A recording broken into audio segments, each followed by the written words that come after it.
Hello and welcome to a new episode of the Game Informer Show. I'm your host, Ben Hansen, joined by Kimberly Wallace. Hello. And Jeff Cork. Hey, over there. Holden Jeff Cork. Whoa. Welcome, everybody. We got a hell of a show. Kim, you're here to talk about Detroit Become Human. Yep. You played a couple hours 2 of the hours game? of it. Okay, fantastic. We'll talk all about it. Jeff Cork, you're here because you recorded a new Gameplay Today episode with Kim about Detroit Become Human. It's true. Okay, great. And we have a He lot did of stuff to lovely. talk about. We'll dive in. And then it's time to talk about Labo. Nintendo Labo. We've talked about it several times on this podcast, but now Kyle and myself have played an unhealthy amount of Nintendo Labo, and so we have a lot of things to say about that lovable little cardboard weird thing. Jeff Cork, your eyebrows are all over rolls off the place. the tongue, that lovable little cardboard weird thing. You got it. And then Frostpunk, new game from the creators of This War of Mine. Matt Burtz really enjoyed it, so we'll talk about that. Battletech, Dan Tax coming in to talk about that thing. We got an email last week asking for us to talk about it, so finally we're going to talk all about that.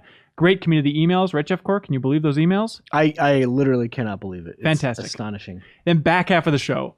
Holy cow. Finally, we're going to dive in deep on God of War, the GI Game Club, first installment. Wow. So we're talking about everything in that game in a very, very in-depth way up until the point when you meet the character Mimir, who's the head in a tree that they've shown in trailers and screens and stuff. So we're spoiling everything from the beginning up until then. But it is a great opportunity to get specific, to dive in deep on that game's design, little moments, big moments, everything under the sun. Jeff Cork, you've been playing that as well, right? It's true. And you think... I was going to be a member of the game club, but I got to that point and I said, no, I'm not putting the brakes on. I'm stomping on the gas. And I just blew right past that point. Because... Game is awesome. It really It's is so stupid fun. good. Yeah, we'll talk all about it. I hope you're on the second part of the game club. I want nothing more. Great. Okay. Also, one last quick Oh, plug. good God. Too much table to set here. Elise Favis has some things to say about Shadow of the Tomb Raider, the next Tomb Raider game. And it didn't quite hit the time of this recording for the podcast, but if you check out GameInformer.com on Friday, we're going to have a thing or two to say about that Nice. game. So please check it out. And then hopefully we'll talk about it next week. Okay. Everything's set. Everyone's ready to go. Detroit Become Human. Kimberly Wallace, David Cage's latest masterpiece.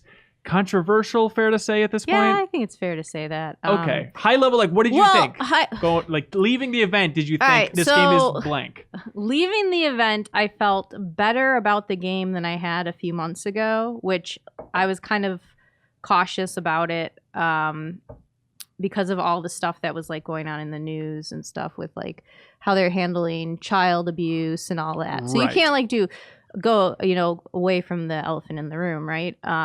But it seems that he wants to see if games can tackle these serious subject matters and if people even want them to. So he's like, the fans will tell us if they don't. He's like, I don't even know if we did it right. So there's a good chance this could like all blow up. And what always makes me very cautious with David Cage games is I love them. I have a lot of fun like making the choices and you know, there's always something funny to do that isn't meant to be funny. Correct. You know, this game His has hallmark. a lot of Cage's like let's pick up and clean the house bits, and I love that kind of Yeah. stuff, though. Like, really, I think the highlight of Beyond Two Souls was, like, getting prepared for that first date. Mhm. Like, that was Yeah, an there's amazing sequence for the definitely- little details. Or in failing to drink orange juice in heavy rain. Always fun. Yeah. so you're shifting through the perspective of three different characters. You have Kara, who forms a relationship with Alice, a little girl whose father is down and out, drug using, not a nice guy. Yeah. It ain't great, okay? Then you have Connor, who we saw in our demo that we did, who hunts deviant androids, which is in this world, humans and androids look alike, but you can distinguish who's an android by their clothing. And It says Android on the Yeah, back, it and what does. I think is a real victory for subtlety. but they look like us, and so he's like what's explored really it's really interesting just walking down the street because you play all three characters you play are androids. So we're talking about Connor right now, who's a deviant and who hunts the deviant androids, because some Just of them call him a Blade Runner. all right, Just call him a Blade Runner. Okay, Blade Runner. Okay, Okay, so thank you. he finally, what they're noticing is more and more androids are going against their programming and starting to feel emotions. Would Could you a say robot they're feel- become human? Whoa. There Yeah, you we go. are become human. Yep, they are becoming human in some ways. And so as you walk around the streets of certain characters, like there is all this political turmoil going on in the world, stuff that we also deal with, but this is like amped up a little bit because do you think society would be if we just introduced a bunch of robots to do everything for us? Well, look, this is a deep can of worms and all that stuff, right? But it's that tough thing of like, did it just happen in the game? I feel like in society, there's robots around us now, technically, and it's a very slow burn. Well, so the problem, or like where you have to suspend disbelief a little bit with these types of sci-fi games, is like when it jumps ahead and everyone's like, I'm outraged, where it's like, there might have been a little hullabaloo slowly increasing throughout the years with the idea that like it feels like these people are just entering this world for the first time. Well, no, because they established that this has been going on for quite some time. Okay. And the year is 2038, which is really not that far ahead in our future. It's about 20 years. Yeah, Yeah, I don't know where we'll be, but you can tell like androids have to sit in the back of the bus. They cannot sit on the top. When I heard that, I rolled my eyes 360 degrees in my skull. That seems like you've established the heaviest of hands for this. Like they can't go in certain restaurants. There says no androids allowed. Certain like a hotel or stuff. Jeff Cork lost. Hang on, sorry to interrupt him. Jeff Cork lost his mind. He was like proofing your preview because you guys proof magazines, pages of the magazine. Yeah. I don't know if people are aware of that, but there's a lot of that in this office. And so you're reading it, and you just had a moment of like, what?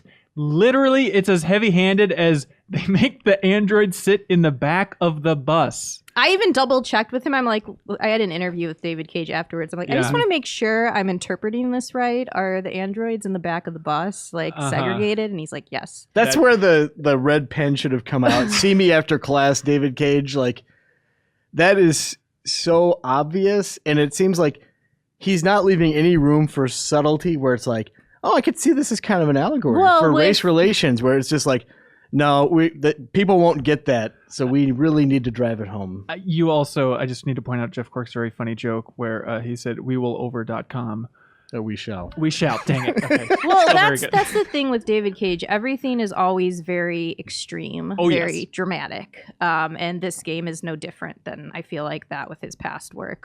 Even going out in the city, because these androids have been introduced and can do jobs perfectly. What does that mean for the economy? It means some people are out of jobs and they're pissed, and they see like their sense of worth and purpose is gone. So you are basically hated by these humans, and these humans do abuse the powers that they have against these androids. I mean, if you want to rough up your android because it pisses you off, you definitely could. I don't even want to know what goes on. But what I liked more about the game than that, like really in your face stuff, is if you go around different rooms when you're switching between the characters, there's always like an iPad to read. And so magazines on there, and it gives you little things that are going on in the world, like about climate change really being an issue. And then, like, as I said, my favorite was concerts are coming back because everybody's been watching concerts in VR at this point. I mean, it's just like, it's one of those like weird what if in the future, like how far could we go with technology, and like how far would people go to abuse it? So back to Connor's that second guy, and he has a partner named Hank, and Hank is he's in charge of the police station, but he doesn't like love androids. He's kind of just like, now I have to deal with you because they paired us. So it's like kind of that kind of relationship, right? I watched Bright. You get it. All right. In the heat of the night, basically. Yeah. And then the last character is Marcus, and I really liked Marcus's relationship with his. I feel weird saying owner, but master. Doesn't it make you think? Doesn't it make you think? Yeah. Well, with the guy he works for, which is oh gosh, what's his name? Carl. And Carl's this kind old man who just like is like, yeah, humans suck, like they're greedy, whatever. And he really kind of encourages Marcus to break out of like, be your own person. Who are you? Become human, Marcus. He's an artist, and he's dying, and so you're administering like his medicine and stuff. But just a really cool old guy. He's like, I want my scotch right now. I'm dying. I will have my scotch. I mean, that's like what I would do. I mean, Barbara Bush did it, right? So sure. So it's like the Philip Seymour Hoffman segment in Magnolia. So you're interesting. Yeah, you're shifting through these 3 perspectives, which all are the most interesting thing are the supporting relationships within there, which I thought were done really well. Actually, that made me understand the world better through like the different variations of these relationships and how people feel about the androids. Is it Maniac Mansion shifting through these 3 characters, or is it like you choose which character story you want to play? You don't choose. It goes in an order. So you'll play a chapter by of chapter. Connor, then you'll play a chapter of Kara, then so forth. Okay. So yeah, it seems like you haven't crystallized it in this way, but it seems like you're excited about the game.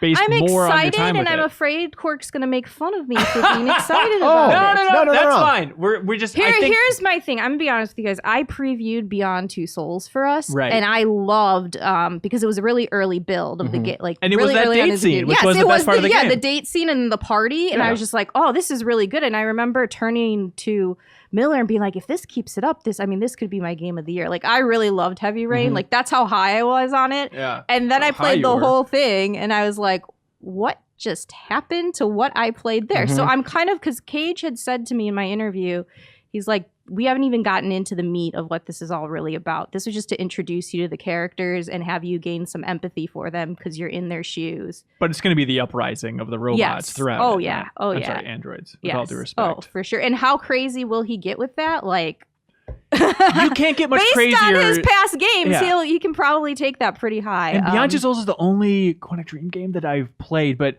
Cork, I think we have the same level of fascination with that game, kind of a morbid curiosity where it's like, it is such a big swing. And I love that people in the industry are taking such a big swing. That is what I'm going to say. He likes to take risks, and he always goes big. He never goes small. It's always big, and he's taking a big swing, but it's like with one of those like plastic T-ball bats. I feel like at times it's like, God bless him for swinging big, but the tool he's using is at times a little blunt. Well, here's what I thought was the best part of it was I really feel like he's doing something cool for choice in video games. How many times do we sit at this table and be like, I thought that choice would matter. They said so-and-so would remember that. I don't know if they did. Like, it didn't change my ending. I asked them how many endings were in this game, and they said they talked about this with multiple people in the studio. They don't know because there's so many variations between...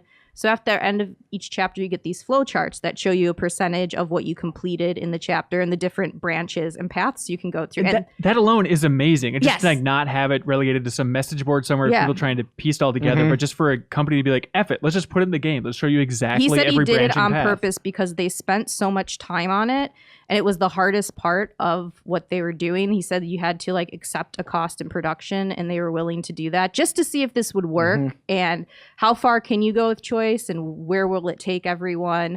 But for him, he said that made it like crazy for the writing. And I can't even imagine in certain scenes, like whether or not I investigated an item, determined whether or not it was an option. You know, you're going down those different paths, and it can become, you know, or where do I pick to stay tonight? Like, what's going to keep this little girl safe? Because you get on the run with her later on, and then you can decide between like a hotel, an abandoned car, abandoned house. Car. But what's crazy is like we're used to that with Telltale games, and even, you know, previous Quantic Dreams games and stuff like that. But if you're just listening to like the audio version of the podcast, and you can't see the picture-in-picture. Like, it's worth pointing out this game looks stupid good. Oh my gosh, yes. It's crazy. PlayStation 4 They were exclusive. showing us all the stuff they spent doing the tech, and like, you know, we don't really talk about that as much because it's so hard to explain to people like they mocapped and then did this, like, yeah. But it was really interesting to see how they were doing certain scenes and just how in depth it was, and like even close to like the facial hair looks right. So that's hard too to pull off. On the new gameplay today with that Connor character, it kind of felt like he kind of had a flat affect. Do all the androids speak and emote like humans? They kind of do have like that flat, like they sound kind of android, kind of, you know, not. No, they don't sound like humans entirely, but there's like a stiffness almost to it that you'll experience that. I think his is most pronounced in my opinion. Okay, sure. Because Cork, sorry to interrupt again. Cork, do you feel like you're looking forward to this game? I'm very interested in it. I like the gameplay stuff sounds fascinating, but I've made this mental exercise now where I'm just predicting all this stupid nonsense that I know is going to be in there. And like, I guarantee they're going to have a scene where it's like androids are being hit with fire hoses. It's just going to be like no like nothing will be too obvious for this, like as far as building the world, which I think could potentially hurt the game overall, because I think what it's doing in regards to choice is fascinating, but like the world building just seems, it just seems very stupid. Is it a little bit of, I feel like I know this story. I've heard like, hey, the robots, android, analogy to race. That's what everybody says, Yes, is that exactly. it feels like something but we're speculating on it because it is such a big part of our lives right now. And yeah, we see like, you know, self-driving cars now out that are around. And it's like, what the heck could happen next? So yeah. Well, speaking of what could happen next, at the title screen, it said something about Alexa support for the game. Did you look into that? Do you know what that is? They just said for the demo, but I'm not sure if it's for the entire game. So you can play the Detroit Become Human demo through your Alexa. Yeah, it's weird. I don't know how it God works. damn it. That was not demoed to me, so I don't know how it works. But Okay, that's so bizarre. But you have to love a passion to just like advance, like take a big risk like this and try it. Yeah. Like again, like technologically, they take these amazing risks, but then I feel like the storytelling and writing is the one place where it lacks. Just in general with Quantic Dreams games, like I just feel like Big picture, small picture, everything. Yeah. Like we're obsessed with the whole Navajo sequence In Beyond Two Souls. Beyond Two Souls, where It's it's just incredible. this baffling misstep where you're just like, what is going on here? Super expensive 2-hour misstep. Well, and I remember Yeah. I really loved Heavy Rain, and then after it happened, I was like, oh, that's a pretty cool twist. And then I like thought about it and I was like, wait a second, that doesn't make sense.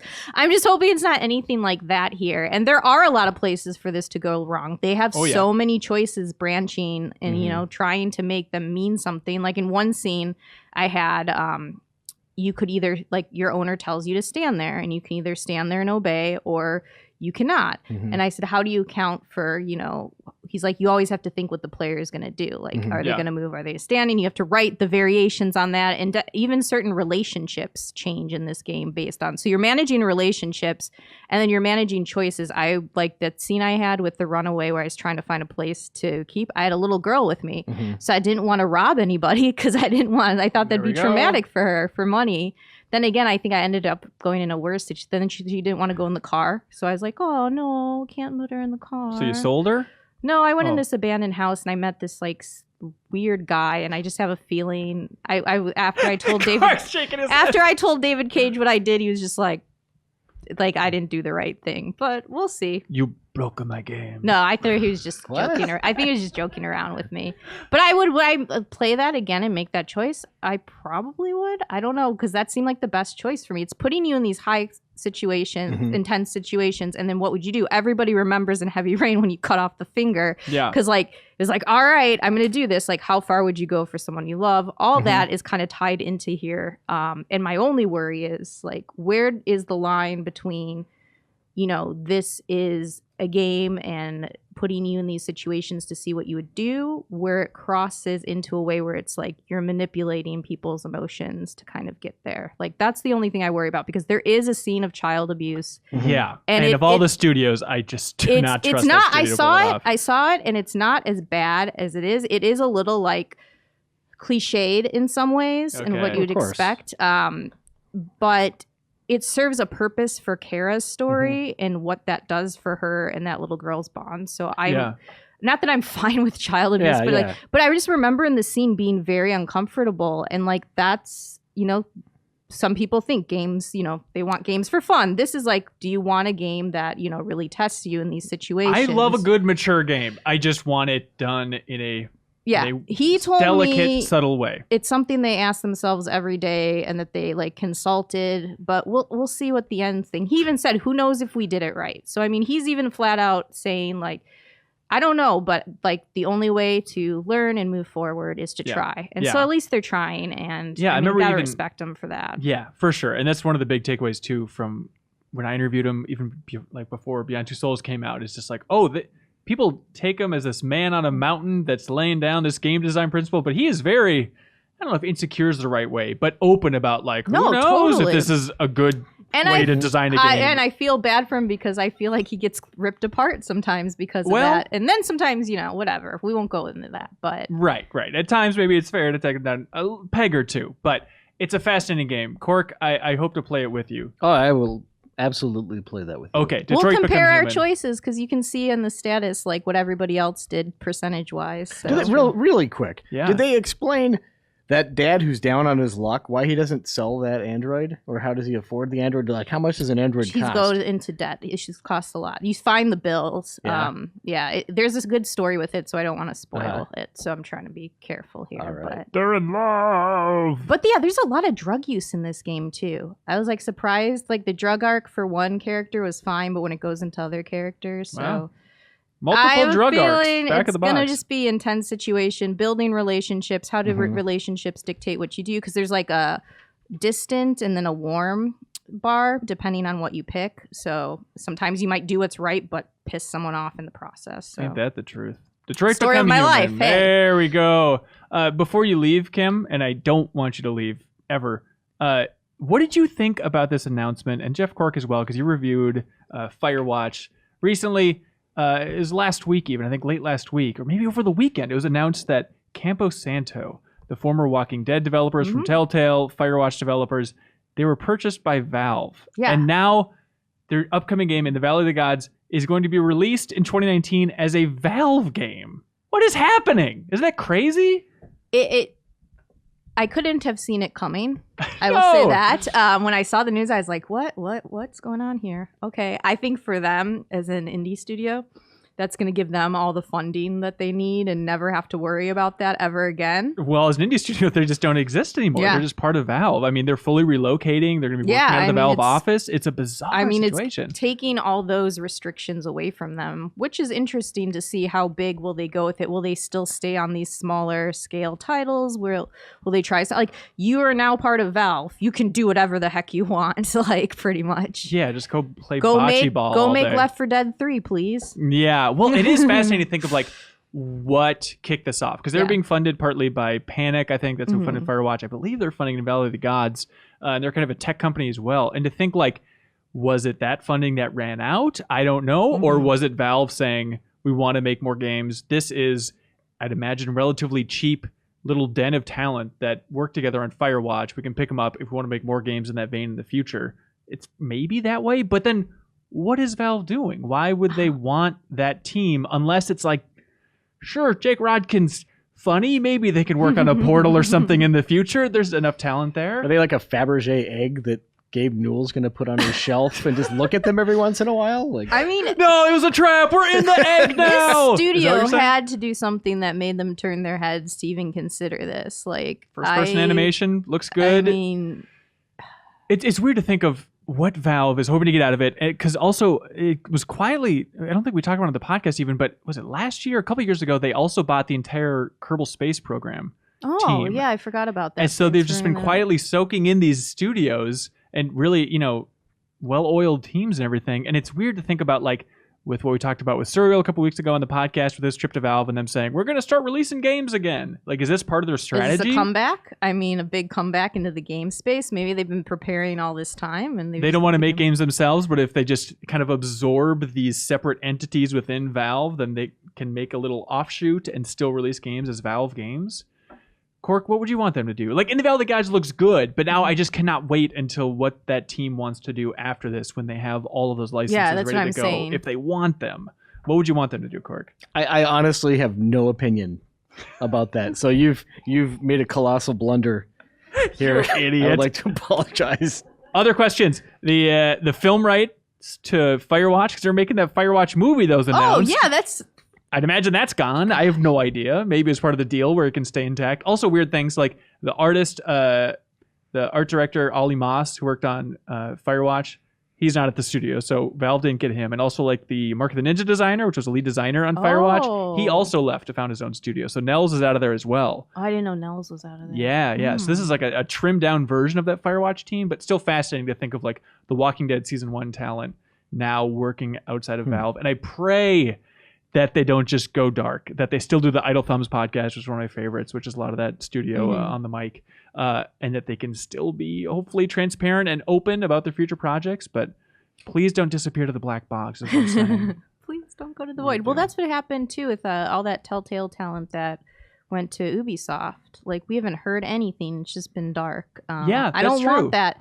Because Well- I'm really curious what they're working on, because that was some of their top talent too. Like, And then imagine it's, something in the vein of South Park, but probably not another South Park RPG, because they went to the San Francisco studio where South Park was being made. And so the idea of like that narrative-focused, RPG-focused studio doing something new with all that Telltale talent is exciting. yeah. But we'll find out someday. Don't go everybody. into the void. Don't go into the void. Except for you, Kim Wallace. We love you, but would you mind clapping I'm into the void? going into the void. Bye. Brian All right, Intihar. What the hell? Creative director of Spider-Man. What are you doing here, sir? I figured I would just swoop in and join you guys this Friday and answer your guys' questions and talk a little more about Spider-Man. That's right. We have a special bonus episode coming up on Friday. Brian's going to answer a ton of questions about Spider-Man coming from the community. It should be a good time, so stay tuned for that. Real quick, I'm technically a member of this community. I want to know, as creative director and former EGM alum, do you ever bounce ideas off of Luke Smith over there at Bungie to be like, hey, do you have any advice for me going into the creative director role now that I'm at Insomniac here? So Luke is actually my best friend. Really?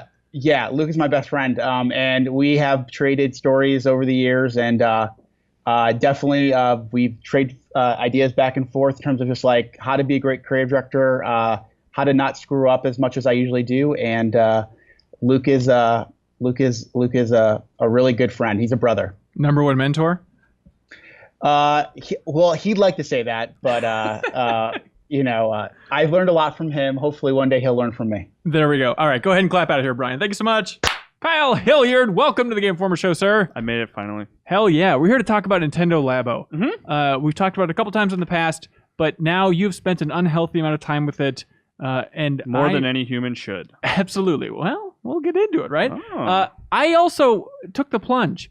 I was at the store last Friday when the game came out, and I stared at it, and I looked at that price tag. You got in line with the God of War people. Yes, exactly. I was holding the big box, and it's like $70. Yeah. $70 for a variety kit Nintendo Labo. I know where ultimately this is going, but I feel like it's a phenomenon that I should well, phenomenon's a stretch. Yeah, let's temper this. something But like it's a phenomenon. weird thing that I should experience firsthand, because having someone else just describe the act of building cardboard to you isn't great, even though that's what this podcast segment's going to be all about. Oh, imagine and so I took the folding. plunge, and I finally bought it. But Kyle, how much time have you spent with this? Like, what have you done with that How thing? much time? Oh, that's an interesting question. Because we can. It is Cork. Don't dismiss my interesting question acknowledgement. His question. Well, because if you think about it, we know for sure, because I even tracked it, that I spent 6 hours building all the stuff. Yeah. So there's 6 hours right there, right out of the gate. I've probably spent $70 on 6 hour games before. Sure. But I mean, over the weekend, I spent a lot of time with it, because I got into the racing game, I got into the fishing game, and then I spent a ton of time just fooling around with the piano and trying different things, trying different music things and stuff like that. And I don't know how much. Maybe like another. If you want to like get it down, dial it into like a specific number. Maybe like another 4 or 5 hours just playing with everything. Okay, let's cut to the chase here. Well, what do you think of it? So I like the variety kit because there's so much to do. Even outside of like the games, the sort of the programming stuff is cool. Like the music stuff, the piano I think is cool. And then the robot kit though, I do not like. I actively dislike robots. I liked building it. Like I liked the act of building it. But then when I was done, I was just basically left with a box. Because that's what the thing what's what it looks like. There's some interesting engineering happening inside, but I mean, physically the way it's just a box. Like at least with the variety kit, like you're making a piano and you recognize it as a piano. You're making a fishing pole and you recognize it as a fishing pole. But the robot thing is just a box with strings hanging out of it. And then the game that comes with it, the like robot game, it's hard to set up. Like it's hard to strap into it. Like I struggled to even do it by myself. Like you kind of you need a squire. Because honestly you do, because you need to like square. You need to like get the measurements right for the strings, and then you need to like lock them in, and then they come loose while you're playing. And the game just kind of, it feels like a Kinect game where it's not consistent. You're supposed to raise your right arm and lift your right leg to do the crazy drop move, and that just doesn't work all the time. Right. And then the other, if you want to get in on if you want to talk about like more the creative side of the robot kit, there's a mode where you can like make your left arm do a snare drum and your right arm do a hi-hat and your foot do like a bass pedal. You're like the music, like the one-man band from Mary Poppins. From Brad Bird's short film? Oh, okay. Is that your reference as Mary Poppins? Yeah. Oh, okay. Isn't that what the one-man band in Mary Poppins? Yeah, he isn't was it? in there. Okay, I think of Brad Bird's Suite. short film. I'm sure you know what I'm talking about, right, Hanson? I don't think I do, actually. Really? The Have I ever made a animated short film? that No. he did before he was like a full-on director at Pixar? He made a one-man band short? Family Dog? No, I got nothing. No. Anyway, the thing that I'm getting at with that is like, you know, I had the thing docked in my TV and I had the volume turned up and I was like, you know, moving my arms and legs to try to make music, but I couldn't hear it over the sound of just like scraping cardboard and strings and pulleys being pulled around. And the idea, like in the trailer for the game, they say like, "Hey, put the Switch like inside the backpack, and then you can make music." And it's like, there's no way anyone would be able to hear that with all the cardboard noises. Did when you were the robot though, did you have rights? Oh, Like, Were you an android? I think I lost a lot of my rights. You're technically an android, aren't you? Yeah, I think so. I think you're a half person, half cyborg? robot. Cyborg. I think I'm cyborg more than anything else. Yeah.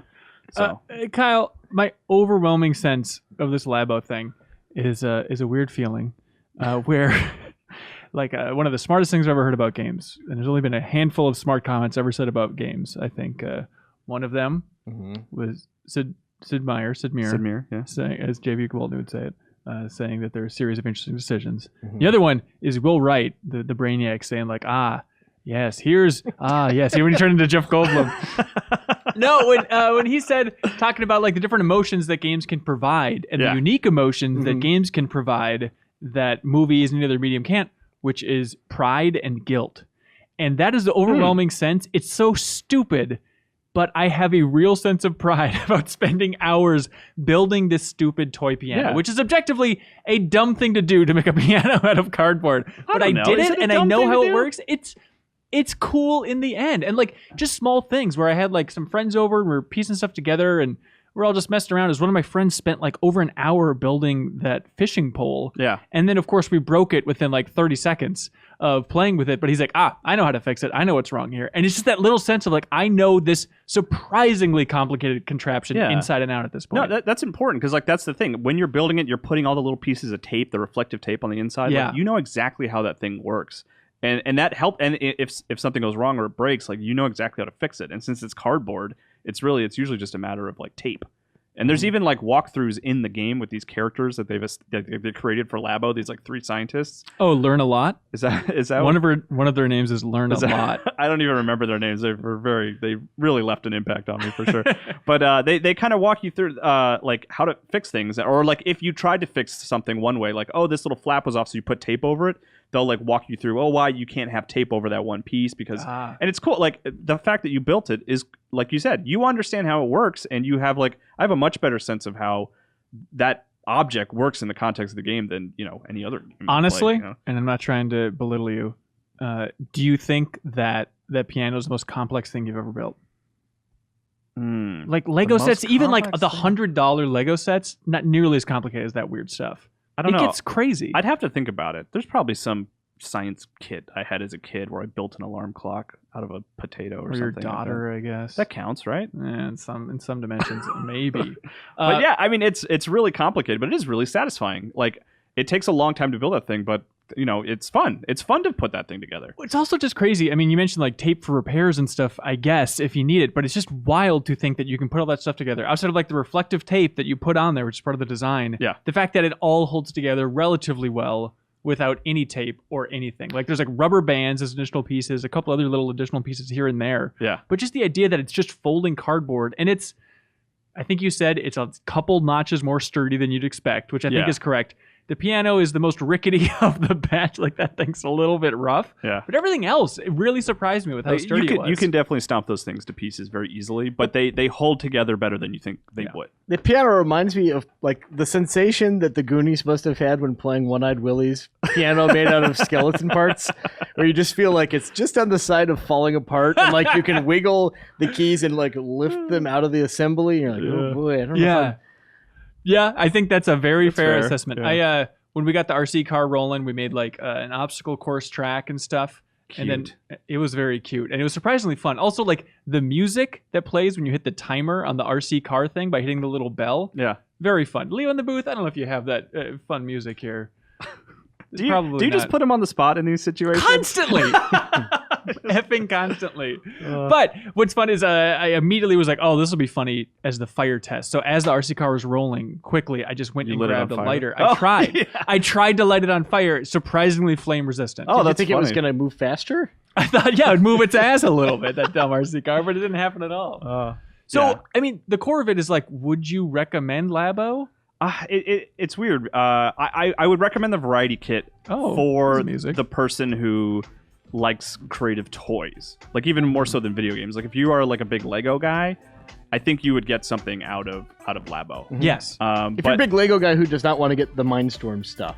The Mindstorm It's like the robotics kits that have like a programmable language and everything, which I would veer more toward that just based on my limited experience with Labo. Yeah. Because I appreciate what they're doing. I think far too many people, myself included, when I first saw this thing, was just like, what the hell are you doing, Nintendo? Yeah. I think like we had the live reaction on the podcast. It's like a silly, goofy thing, obviously. And this is a classic case of if you look at it, you just absolutely hate it. You have to realize like not everything is for you. Yeah, for sure. And I think even in my review, that's going to be an issue coming up. Like that's kind of my intro. Yeah. It's like if you saw this trailer and you reacted like Dan Tack, who to this even just a couple minutes ago was reading my review for the magazine and said this is the stupidest thing I've ever seen. Like having it in front of you is not going to change your mind. It is frustrating though, just how it is designed to be disposable, which I can understand. Like if you were someone who like, I love this piano. I want this to be a fixture of my daily routine for time immemorial. Wake up, play piano. Yeah. It's just like, that's not going to happen. This thing has, I don't know. It's like a container of yogurt, basically. Like, you know what I mean? Like, just enjoy it while you can. Yeah, I built everything. I had a great time building it. I'm really happy I got it. Actually, like the framework that I had to go through was like, $70 seems like a lot. But it's like, well, the hours and the joy I had building this, that's like more than any $70 Lego set. And the games on top of that you can play with, I think they're okay overall. But like ultimately then last night I did that moment of, well, time to have to stop letting this take up so much space in my apartment. I guess I'll cram it awkwardly into a closet. Storing this will not do it any favors. Like this thing, you will find it someday and like blow the dust off of it and realize, oh yeah, this thing is crumpled to just irreparably on one side now. Right. Well, yeah, you just, grab some cardboard and recut out the pieces and you're good to go, man. Leo, I love you. That was the wrong song, but that's okay. This is no big deal. You're totally right on the spot. Don't worry about it, dude. No big deal.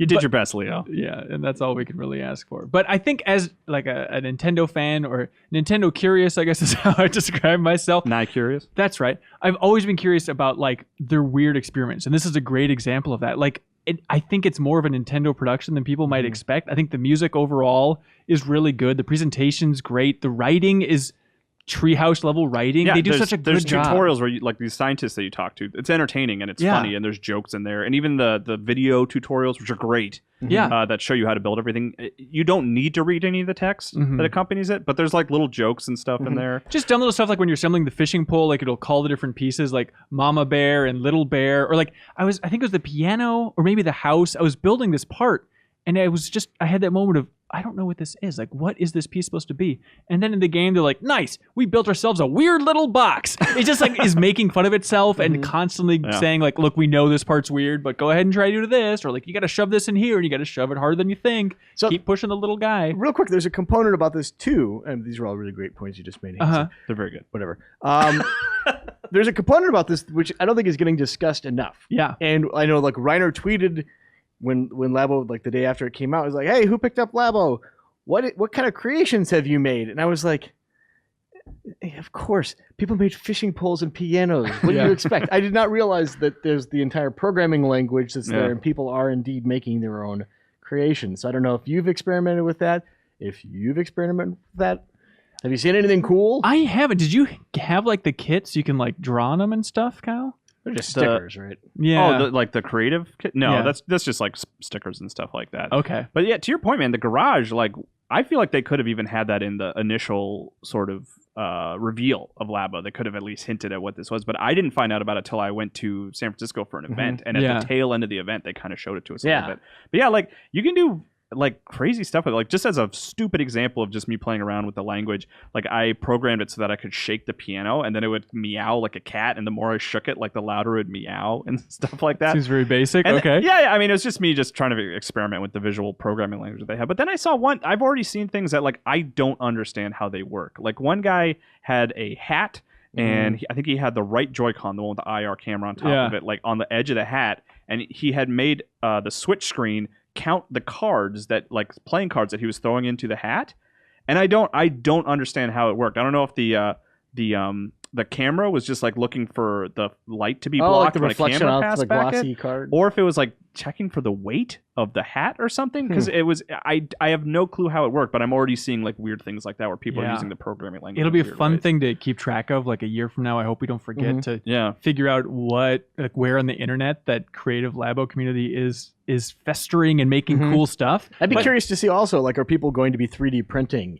these things? So it's like, I want a version of this piano that is functionally identical, but it's made out of a stronger material. It's possible. Yeah. I mean, it's a lot of folding and stuff, but I guess if you just take those shapes and try and lock it down, maybe there's something like that you could do. I mean, there's also like the house, for example. I mean, you could just you don't have to make something that you assemble. You could just make a block with a spot, to hold the switch and then holes in the side, and you can pretty much have it work functionally. And then you can torture the little furry guy on the inside, which is the most gamey type stuff in there. I hope that's a Smash Brothers fighter, that little creature. Honestly, I hope so too. I thought it'd be more of like a Tamagotchi, but it's like, there's just a couple little things. You can like jump with a minecart and do these little mini games, feed them jelly beans and change his color. Yeah. But outside of like the crazy reprogramming stuff, there's still little creative things that you can do in there. Like one of the easy ones, right, is after you make the cool little motorbike thing, you can scan anything and then put it in the game like that. Oh, yeah. And it's just that weird feeling of like what do you mean? Well, you use the IR sensor on the Joy-Con, and I could like point it at my face, and I just stuck my tongue out,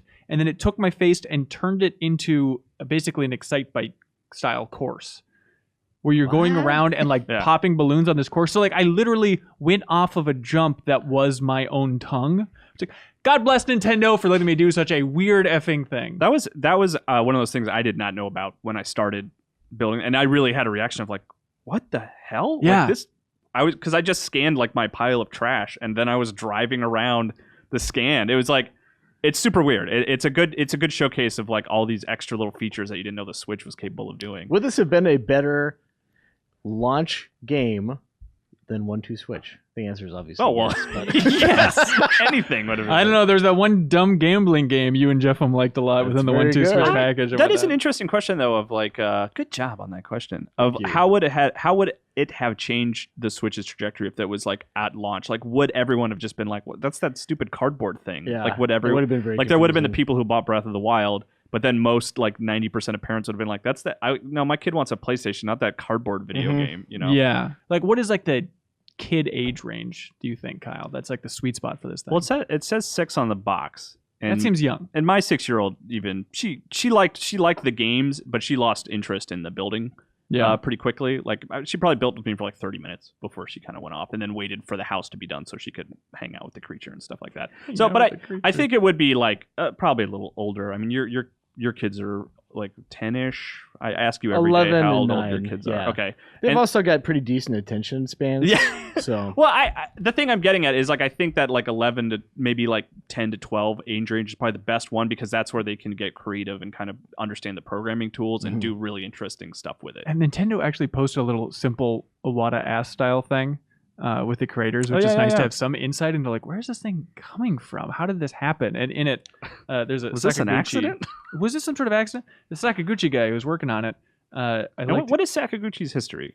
Because I know the name, but I don't immediately recall any games. You might be thinking of a different Sakaguchi. Maybe. So it seemed like the one thing they reference is he designed like the home menu on the 3DS. It's like, what the hell? Like, I don't know who these people are within Nintendo, but I'm sure he's done 1,000 legendary things. Yeah. But he talks about like, I wanted to make something that's never been done in video games. It's like, well, good job, you did it. But then he's talking about like early playtests and stuff. And he said, the idea that tools shouldn't be necessary is what caused design to take shape. Once we had preliminary designs to work with, we did some consumer testing in the US and in Tokyo, and the tests didn't go over very well. It was rough. I was so upset, I went back to the hotel room and cried a little. Oh. I'm serious. I was so sad. Oh. I have a distinct memory from this test session where a child was saying, I had no trouble making it, but younger kids might. That's a nice sentiment, but truthfully, the Toy-Con house he made was a mess. Oh, I hope that kid reads that in a couple of years and is like, I think Hey, I know this. Sakaguchi, I got a Toy-Con house for you right here. Like, Sakaguchi. Hey, forget about it. I think I would recommend Labo to people. I had a great time. If you like Legos even as a kid, and then you want to sit in your cold, abandoned living room by yourself and building this thing, that's basically what I did, and it was great. It is fun to build, without a doubt. If nothing else, even if you don't play it, it does give you a nice mental image of, like a hypothetical, this is kind of a stretch, lonely Nintendo fan who's also an adult who has the robot suit, trying in vain to get into it and measure it, and he's all by himself, and there's nobody there to help him. Just sighing every couple of minutes, like, I gotta readjust. I gotta put on my ankle. Yeah. And if that doesn't make you happy, something's wrong with you. Exactly. Awesome. Okay, what do we got coming up? Oh my gosh, you both have to clap out, I guess. Oh, go back. Okay, bye. All right. Matt Birch, Leo Vader, welcome to the table, guys. Hello. Leo, I'd like to formally apologize for that Nintendo Labo music incident recently. Think nothing of it. Okay, great. We're here to talk about Frostpunk, the new game from 11-Bit Studios, known as the greatest bummer studio in the industry, creators of This War of Mine. Yes. Bert, you reviewed this thing. Yeah. What'd you think? I think it's great. Yeah. I really do. I've never played a game like this. There are games that make you think, right? I hope so. When you're not playing the game, but I've never stayed awake, like just trying to problem solve a situation as much as I did with this game. And some people might have that for like Telltale's Walking Dead, maybe second guess a lot of choices, maybe some people with like Heavy Rain, which we mentioned earlier in the podcast. But I love this genre, like the survival sim genre. Like, did you guys play Banished? No, I have not It came played from a that couple years one. ago. It's good. It kind of reminds me a little bit of this as well, except it's just like Banished, except so much more hardcore. Birch, it seems very much up your alley. Yes.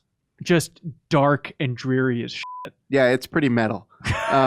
Including that logo. A little too metal with that logo. I don't know what Frostpunk means still. Like, that's one thing. Like that. Maybe there's like an Easter egg in there somewhere. There are hot air balloons in it, so it's kind of a steampunk thing, I guess. Steampunky. And we should mention, in this world, in this sim game, the entire world, or at least what you know of it, is frozen over. It's all just a snowscape from hell. It's like an alternate reality 19th century, and basically an ice age is setting in, and everything's fucked, and they're marching. I shouldn't have said that word, probably. Cool. That's cool. All right.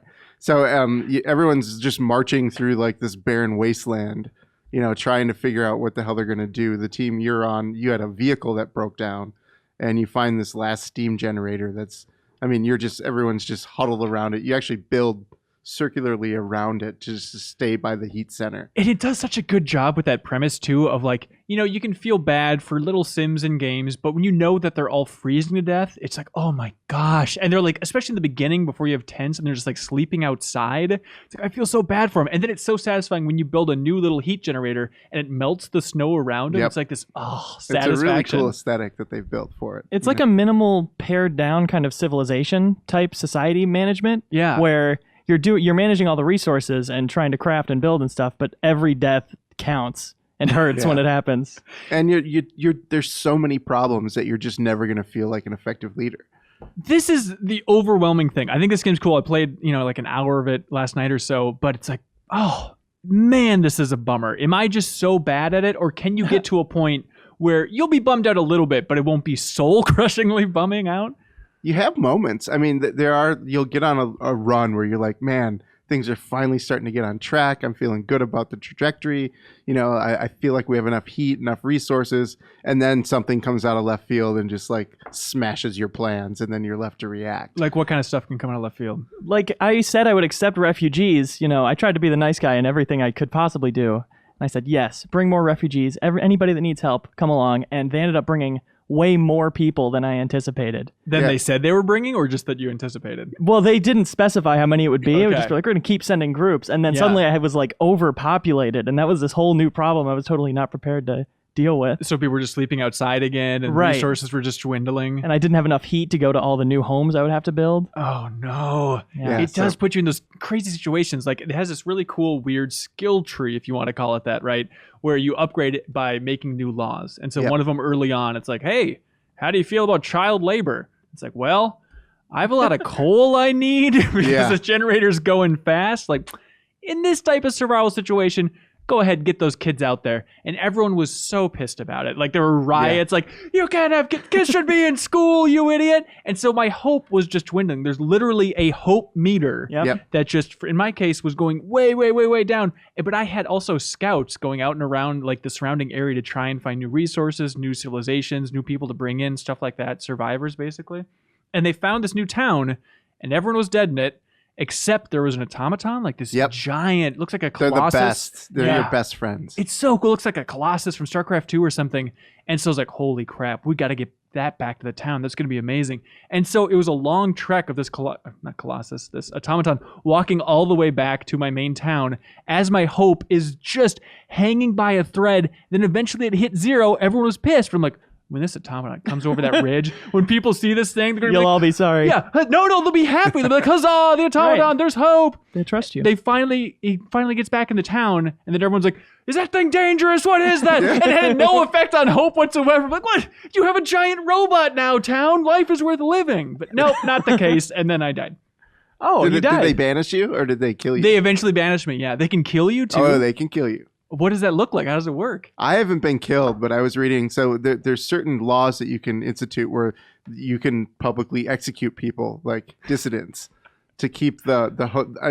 It's a weird thing, but it reinforces the hope of the people that believe in you. Right. And at the same time drives up dissatisfaction for those that don't. Okay. It's a double-edged sword. But if your hope gets low enough when you have one of those in your town, they will use it against you. Uh-oh. That's awesome. There's also a law about dueling where it's like if you say they can, people will settle arguments by dueling in the street.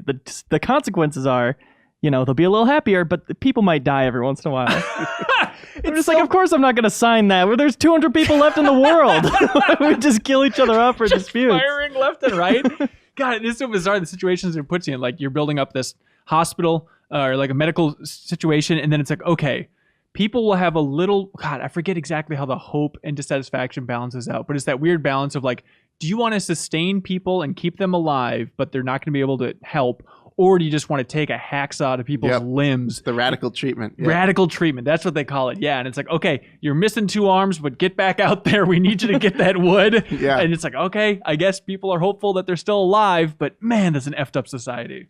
And later on, you can develop prosthetics and stuff to help them get back in the workforce. Oh, really? That's what I've seen in the skill tree. I haven't gotten that far myself. So yeah, once you have a factory, the same buildings that build automatons, when you're not building those, because the steam core, which is the most valuable resource in the game, you could argue. Yeah. If you don't have those, you can just have them building prosthetics. Man, so did you find any good strategies overall? Because you beat the campaign, I presume. Yeah, I have a list of tips. Like you can learn all the things that I learned the hard way. Okay. There's a lot of things with heat management and making sure like there's no downtime for anybody. Looking for people who are idle that you might not notice. If you have too many medical tents and they're not full, you got to get those people out of there and make them do some other stuff because you're just wasting one of your other main resources, which is people. Right, right. Oh man. So what is the end? Is it a spoiler to even talk about the tone of the end of the game? I mean, the end. I'll just say the end is a gauntlet. It's really, you basically find out something's going to happen, and you have a little bit of time to try to prepare for it as best you can. Oh, and you probably won't be that prepared for it, and it's brutal. Oh, yeah. Leo, are you good at this game? I was, and then I lost my save, and now I'm not anymore. So I don't know what I was doing right the first time. Well, what kind of stuff were you doing the first time? The first time I ended up with a ton of hope.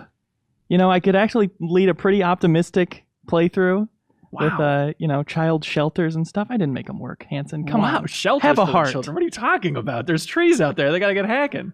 I avoided doing the emergency shift for a long time. That was a bad move. This is a story that I think describes how this game works pretty well. The emergency shift is basically you can make any building work for 24 hours instead of the usual 12-hour work shift. Oh, you press a button, people get really sad about doing it, but they work for 24 hours. And one time I just couldn't take it anymore. I desperately needed coal. We were going to run out that night. So I signed the bill, do the emergency shift. I swore I'd never do it. New law! Yeah. Yep. And then I activated it. Like the next night when the emergency shift was still going on, somebody died of a heart attack.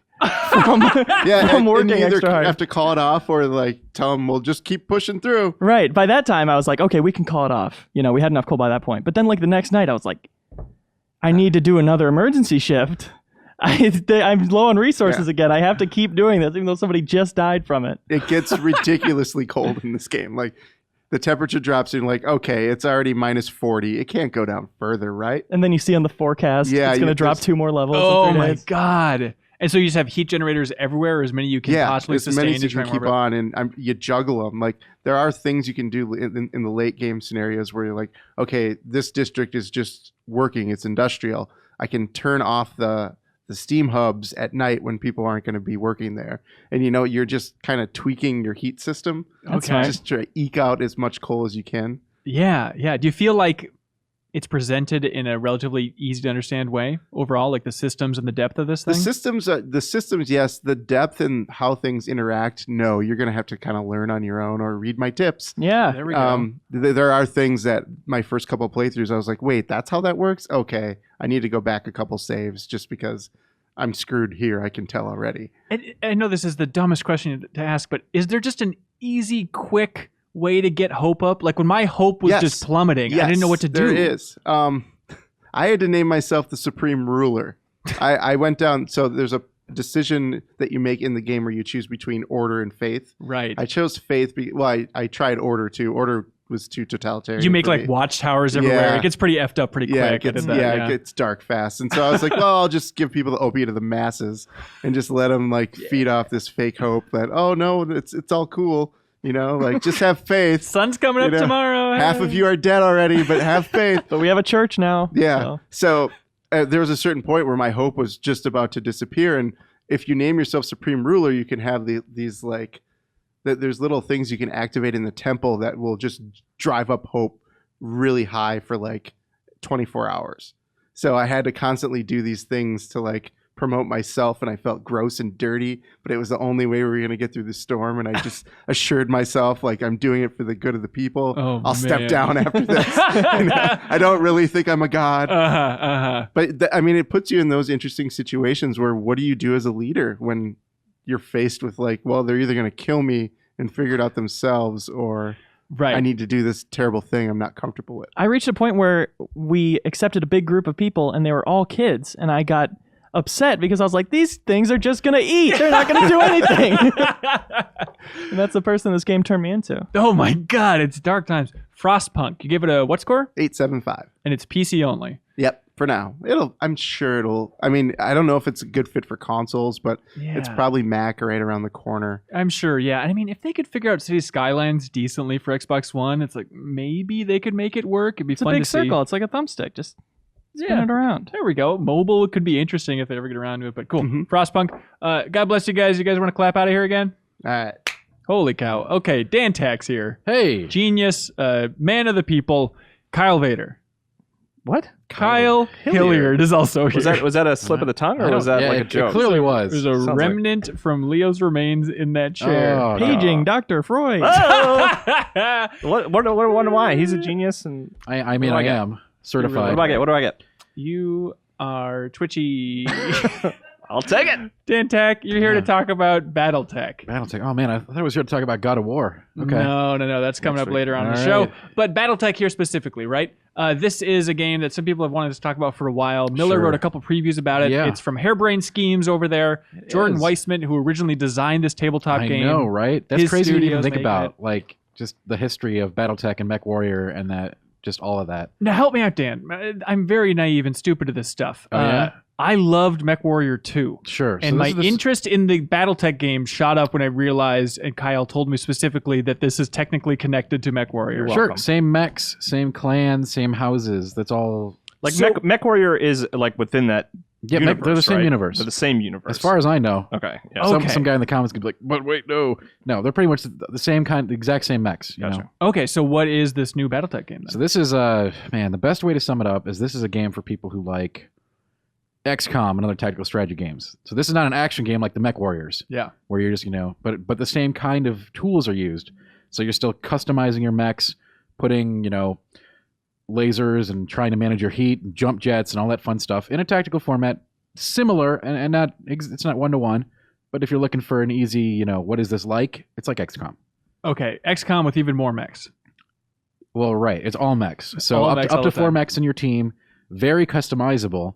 a lot of like hub-based and optional content. So you're going to be going through doing missions, collecting pieces of mechs, outfitting your mechs, upgrading your ship, lots of like upgrading your hub and trying to get better mechs so you can do the story missions. And this is kind of like, it's going back to the roots of Battletech, So yeah, right? it's Like this in a is big you way. are a mercenary in this game, which is obviously the quintessential Battletech story, which is like, Okay. hey, you're on your own, a soldier with no house. Now you got to work your way up from these crappy little light mechs to a giant Atlas that can just crunch other mechs with its feet, you know? You finally get that house. Right, except in this case it's a ship and big mechs. So you go from little mechs to big mechs. This isn't a game about like we're in the Tex-Mex? sort of mech warrior. You could be like, oh, I want a faster mech so I can, scout and get around and shoot farther and faster and run away. I think you said shoot farther. I want to point out, just for the record. Possibly. Okay. But you really do want Game to focus sounds on... kind of cool. This game's more of a Fart strict shooting. progression. While the smaller scouty mechs are still useful for spotting and stuff like that, you want to go with the heavy hitters Yeah. at all time, in all situations. Are you enjoying this game so far? Man, it's been a mixed bag. I like the There it tactics. is. I like the tactics. I like the strategy. I like the customization. I'm an old school Mech Warrior fan. I used to play that on the 56K Mech Warrior Mercenaries, I think it was. Okay. Like that 3050 on the Super Nintendo. Yeah, I don't know. That got ported. Not to the that Super one. This Nintendo. was Some one of the first console PC ones. garbage? What are you even Yeah, talking about? Oh, sorry, excuse me. I'll So see I'm having myself a out. lot of fun with the customization options. A lot of fun with like the random missions and salvaging and outfitting my ship, trying to get the exact right crew of pilots and mechs together. That part's cool. The playing out of things, not so perfect. The randomization Playing out of things. the randomization elements. So like the miss rate like XCOM, you're right next to a guy, you fire off a pulse cannon, it just right by him. That happens fine. But in this game, it's more aggravating because there's headshots. All right, you get a headshot on a mech, Yeah. it's like pilot instantly dies, mech's down.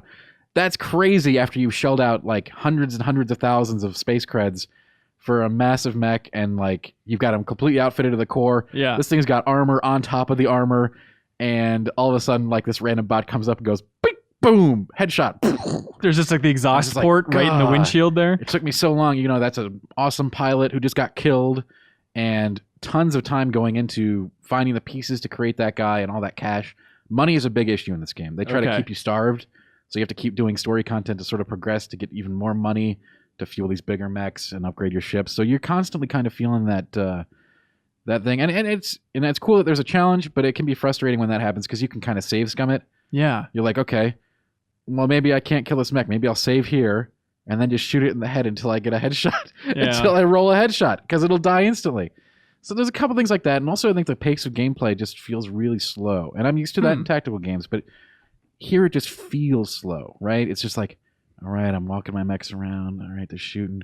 There's just this uncanny kind of... You know what? The make or break is the enemy turn speed. Is that Right. that one I of think them? it's just like there's something about it where it just feels... It may not necessarily be slow, but it feels slow in a way that I'm not loving. Huh. Is it just are they trying to be really old school kind of in that It very way? is old school, and Yeah. they do a good job at the...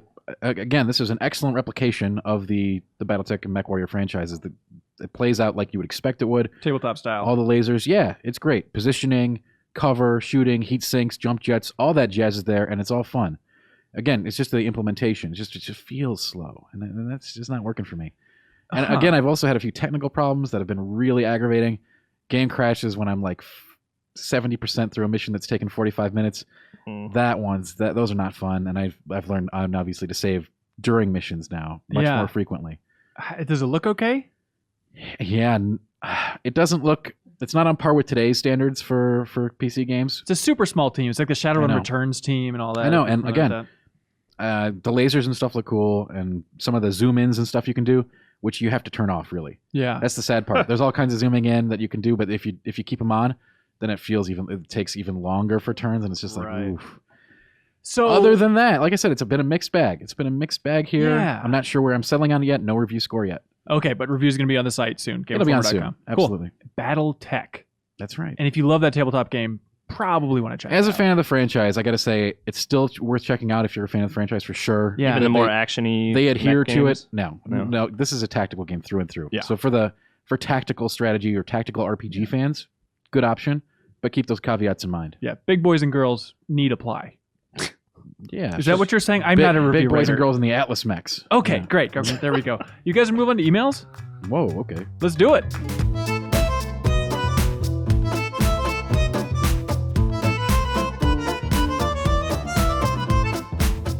And welcome back to the Game Informer Show. I'm still here. We now have a weird hodgepodge of people. I'm sorry, a beautiful hodgepodge of people that have been on the podcast throughout this episode. We have Kyle Hillier back. Hi. Jeff Cork. Hi. And Dan Tack. I came for the hot dish. Here we go, Dan Tack. We have emails that people sent in to podcast@gameinformer.com. People sent in questions, thoughts, news stories, words of wisdom, criticisms, games, trivia, dares. I like this. Yeah, everything under the sun. Anything that makes the show better, send it to podcast@gameinformer.com. We're going to read all these off, then pick our absolute favorite, chip that person out something real nice. Maybe. We have the replacement for Email of the Week in the mail right now. I'm very excited about that, actually. Yes. I heard you say, is it okay for me to purchase this for the podcast? Yes, And this a, is and a a person thing. in charge said, yes, you may. Then the God. follow-up was, can we fit this through the door? And the person in charge said, I don't think so. We'll just have to cut a hole. Perfectly shaped like a living elephant. Mm-hmm. Okay, first emails. Joshua Jones from Modesto, California says, what was the first convention you attended? Want to hear the first work-related one and the first convention you went as a fan. Tips if you have any. I went to my first convention last year at the Crunchyroll Expo. Is that supposed to be Crunchyroll Expo? It is. In Santa Clara, and went to too many panels, so I didn't get a chance to eat that often. I died. No. Any of you do something as dumb or even dumber than that? Yeah, eating at conventions. Never eat on the convention floor. What are you talking about? Terrible idea. You're gonna Why? get. You're already fighting tons of bacteria and germs from being there. If you eat there, not only are you paying $9 for a slice of pizza, it's gonna probably get you sick. Diving into E3, I love some E3 pizza, Dan. Genuinely, in the back of my mind, when I'm getting excited for E3, I think of that bad pizza and some good old-fashioned Gatorade. Like, that's an E3 meal, baby. You can go right outside, to one of those LA Live places. right outside. There's a line 6 miles long. What is different about it, the cafeteria there versus any other place where they prepare food? The 20,000 people that are milling about. But those breathing people aren't things. handling the food. Yeah, They're sneeze breathing. guards or whatever exist for a reason. breathing. I ate the sushi at E3 once, and I survived. Yeah. I'm not saying you can't Dan, survive. I'm this saying year at E3, I'll lick the effing floor in front of you. you'll I lick don't the- really. Well, I'll lick the floor. I Dan. won't be there. What's the timestamp on this video? Okay, I'll send a. I'll be send here a at home picture. base, keeping it down. I'll All make right. sure. I'll be there with him. I'll make sure it happens. I will push my heel of my boot on the back of your head, and crack your front teeth All right. out. All I'm saying is, in my opinion, Sure. get food off the show floor. Right. There. Get food. God. Pick it up off the show floor. Dan, what's the first convention you attended? So is this a gaming convention or I think what? any convention. Because I'm sure, like when I was a kid, I went to like some outdoors convention where they had like fishing contests and RVs and Is tents. this a hypothetical or is this a no, fact that this happened? is a fact that happened.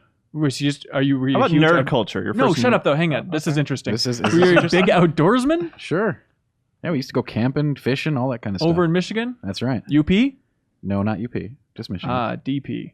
What? Whoa. So what do? You go and you look at tents and flame broilers and Yeah, that all kinds of outdoorsy stuff. They used to have this thing all the time. that's pretty cool. So I don't really count that as that. I guess we count that as my first con. I was like 10, maybe 9. Yeah. What was the first gaming convention you went to? So we're discounting Comic Cons because I went to Comic Cons long before I went to gaming cons. But I guess my Okay. first gaming con would have been, one of the first PAXs. Really? Yeah. One of the first. Yeah, I'm not even sure which year it was. A lot of energy, a lot of buzz. Absolutely. It was Yeah. it was one of the years after when they actually had it at a convention center, not like, the LAN party where it started, but definitely one of my first and one of my favorites. God, what year? 2008, 2009? What? Yeah, that sounds about now. Yeah, 8. Okay. Maybe 8. Again, I don't have the exact year. Yeah. We're gonna need it though. If you have any official Well, figure- paperwork, to, yeah, to I've got verify this. documentation. On the camping No, convention. I actually do have that. I can send it to you. Photos? You can put it in this. What is it? I had like the big bass fishing competition that I participated in. We're talking about Billy himself. I can give you the documentation. Wow. Yeah. Jeff Cork first convention. Do you remember this? Well, I don't know if this counts. When I worked at a newspaper, there was an editor who was kind of a curmudgeon, and I was standing with some friends, and he walked over and said, "Hey, is this a meeting of the fucking convention?" So, if that does not got count, jokes. it was probably E3. We got jokes. Now, in hindsight, Yes. is that a funny joke or a jerk move? We all liked it. I like that joke. I still think it's good. I think as I get older, I like it even more. It's like, stupid young assholes. Well, Yeah. that's pretty good. What about like first E3? What First year E3, it was 2007. It was the one where it was in Santa Monica that everyone apparently hated when they got back home, but at the time everyone seemed to be having an okay time, and I just really? loved it. Yeah, What, That was a smaller one? it was the one that where everyone was in all the different hotel suites, kind of scattered throughout Santa Monica, rather Okay. than at a convention center proper. So What was like the big game? What was the talk of the town back in 2007? Do you remember? I remember the PSP was just out, and the God of War game for that. They were talking about that, and then a Ratchet and Clank game for PS3 was big. Pain, obviously, for PlayStation Network. There we go. Sony Santa Monica was showing that one off. That's funny. Yeah. Times. What I love gaming history, you guys. It's great. It's amazing. Yeah. It's amazing. It's where we came from. That's really. where we all came from. Remember we could get Daxter in Pain? You could fling Daxter around? Mhm. That was fun. We should revisit that game because that game's pretty cool. Yeah. We should go to a convention because that's what this is about. Right? E3 Absolutely. coming up soon, man. Kyle, I take it E3 is your first? E3 2012 was my first convention, but I went to like a sci-fi convention as a kid, and I got Chewbacca's autograph, which I have at my desk. Mr. Mayhew himself. How's he doing? I don't know how he's doing right now. I think he's an old man these days, right? Did he seem surprised and delighted when you said, I like Chewbacca? Well, I actually, you know what? There was another guy who I don't remember who he played, but he was in Star Trek Deep Space Nine. I got his autograph, and he was writing personalized autographs, and he was very charismatic. Please remember me. Yeah, and then I went to Peter Mayhew, and I was like, oh, I guess this is how it works. I guess I asked for like, a custom signature. I'm like, Yeah. oh, my name's Kyle. If you want to make it out to Kyle, and I just Mace. remember him being like, oh, don't do that, and he just signed Peter Mayhew and gave me my picture back. Oh, So that's still my pretty memory nice. of him. That's not cool. that's all right. That's I all don't know. right. He wasn't like an asshole or anything, but that just happens to be the memory I attach to him. You know? Right, Me right. not quite understanding how getting autographs from celebrities works. Yeah. So Don't make the Or Wookiee Peter sign. Mayhew. or Peter Mayhew. He's very tall, turns out. Yeah, that's fair. How is he recognized once a month? Like, forget conventions. Peter Mayhew walking down the street, wheelchair maybe at this point. I don't Kane, know. certainly. I've seen him with a cane quite a bit. Okay, Kane. Is he Yeah. recognized once a month? Yeah, I think so. Dan, how often do you think Peter Mayhew gets recognized? This is a difficult question because I he know. probably lives in a community of people that know him, so they Mhm. recognize him, right? So are we counting simply fan recognition? fan recognition. Fan recognition. That's Chewbacca over there. I should say hi. 20 times a month, assuming he 20 times. assuming it really depends on how much he's getting out. Yeah, These are difficult factors. So I'm Would, saying would you recognize him if you saw him on the street? no, absolutely You don't not. think so? I could have a lineup of people, Mhm. and you couldn't identify which one's Peter Mayhew, Dan. Probably not. Okay, what about between the three of us on this podcast? I'm Which sure one of us will get it by random. No, but like, which one of us is Peter Mayhew? You. Correct. Once he starts talking in a distinctive Chewbacca roar, I think it's pretty You self-evident. know what bugs me? I just watched the making of documentary for Last Jedi, thanks to Kyle letting me borrow it. Welcome. Very And kind. yeah, After you've Director of asked the me a Jedi. million times Yeah. a day for. Well, I don't want to buy that dumb thing, but now I regret it because that documentary is so good. I loved it Told so you to much. buy it. I know, but what bothers me is in behind the scenes Star Wars stuff, Mhm. when they have Chewbacca opening his dumb mouth and they insert the Chewbacca sounds. Like, I don't think they're playing that on set. And so I want to just hear them, just like the mouth flap Just moving. clicking. Yeah, it ruins all believability for the making of Just a behind the cough scenes coming stuff. out of his There's mouth that- every time it opens. There's that Yeah. one scene, like from, was it the original Star Wars, where he's like banging on the Millennium Falcon with a Yeah. wrench, and you can hear Peter Mayhew saying something like, I'm trying to fix it with the wrench over here.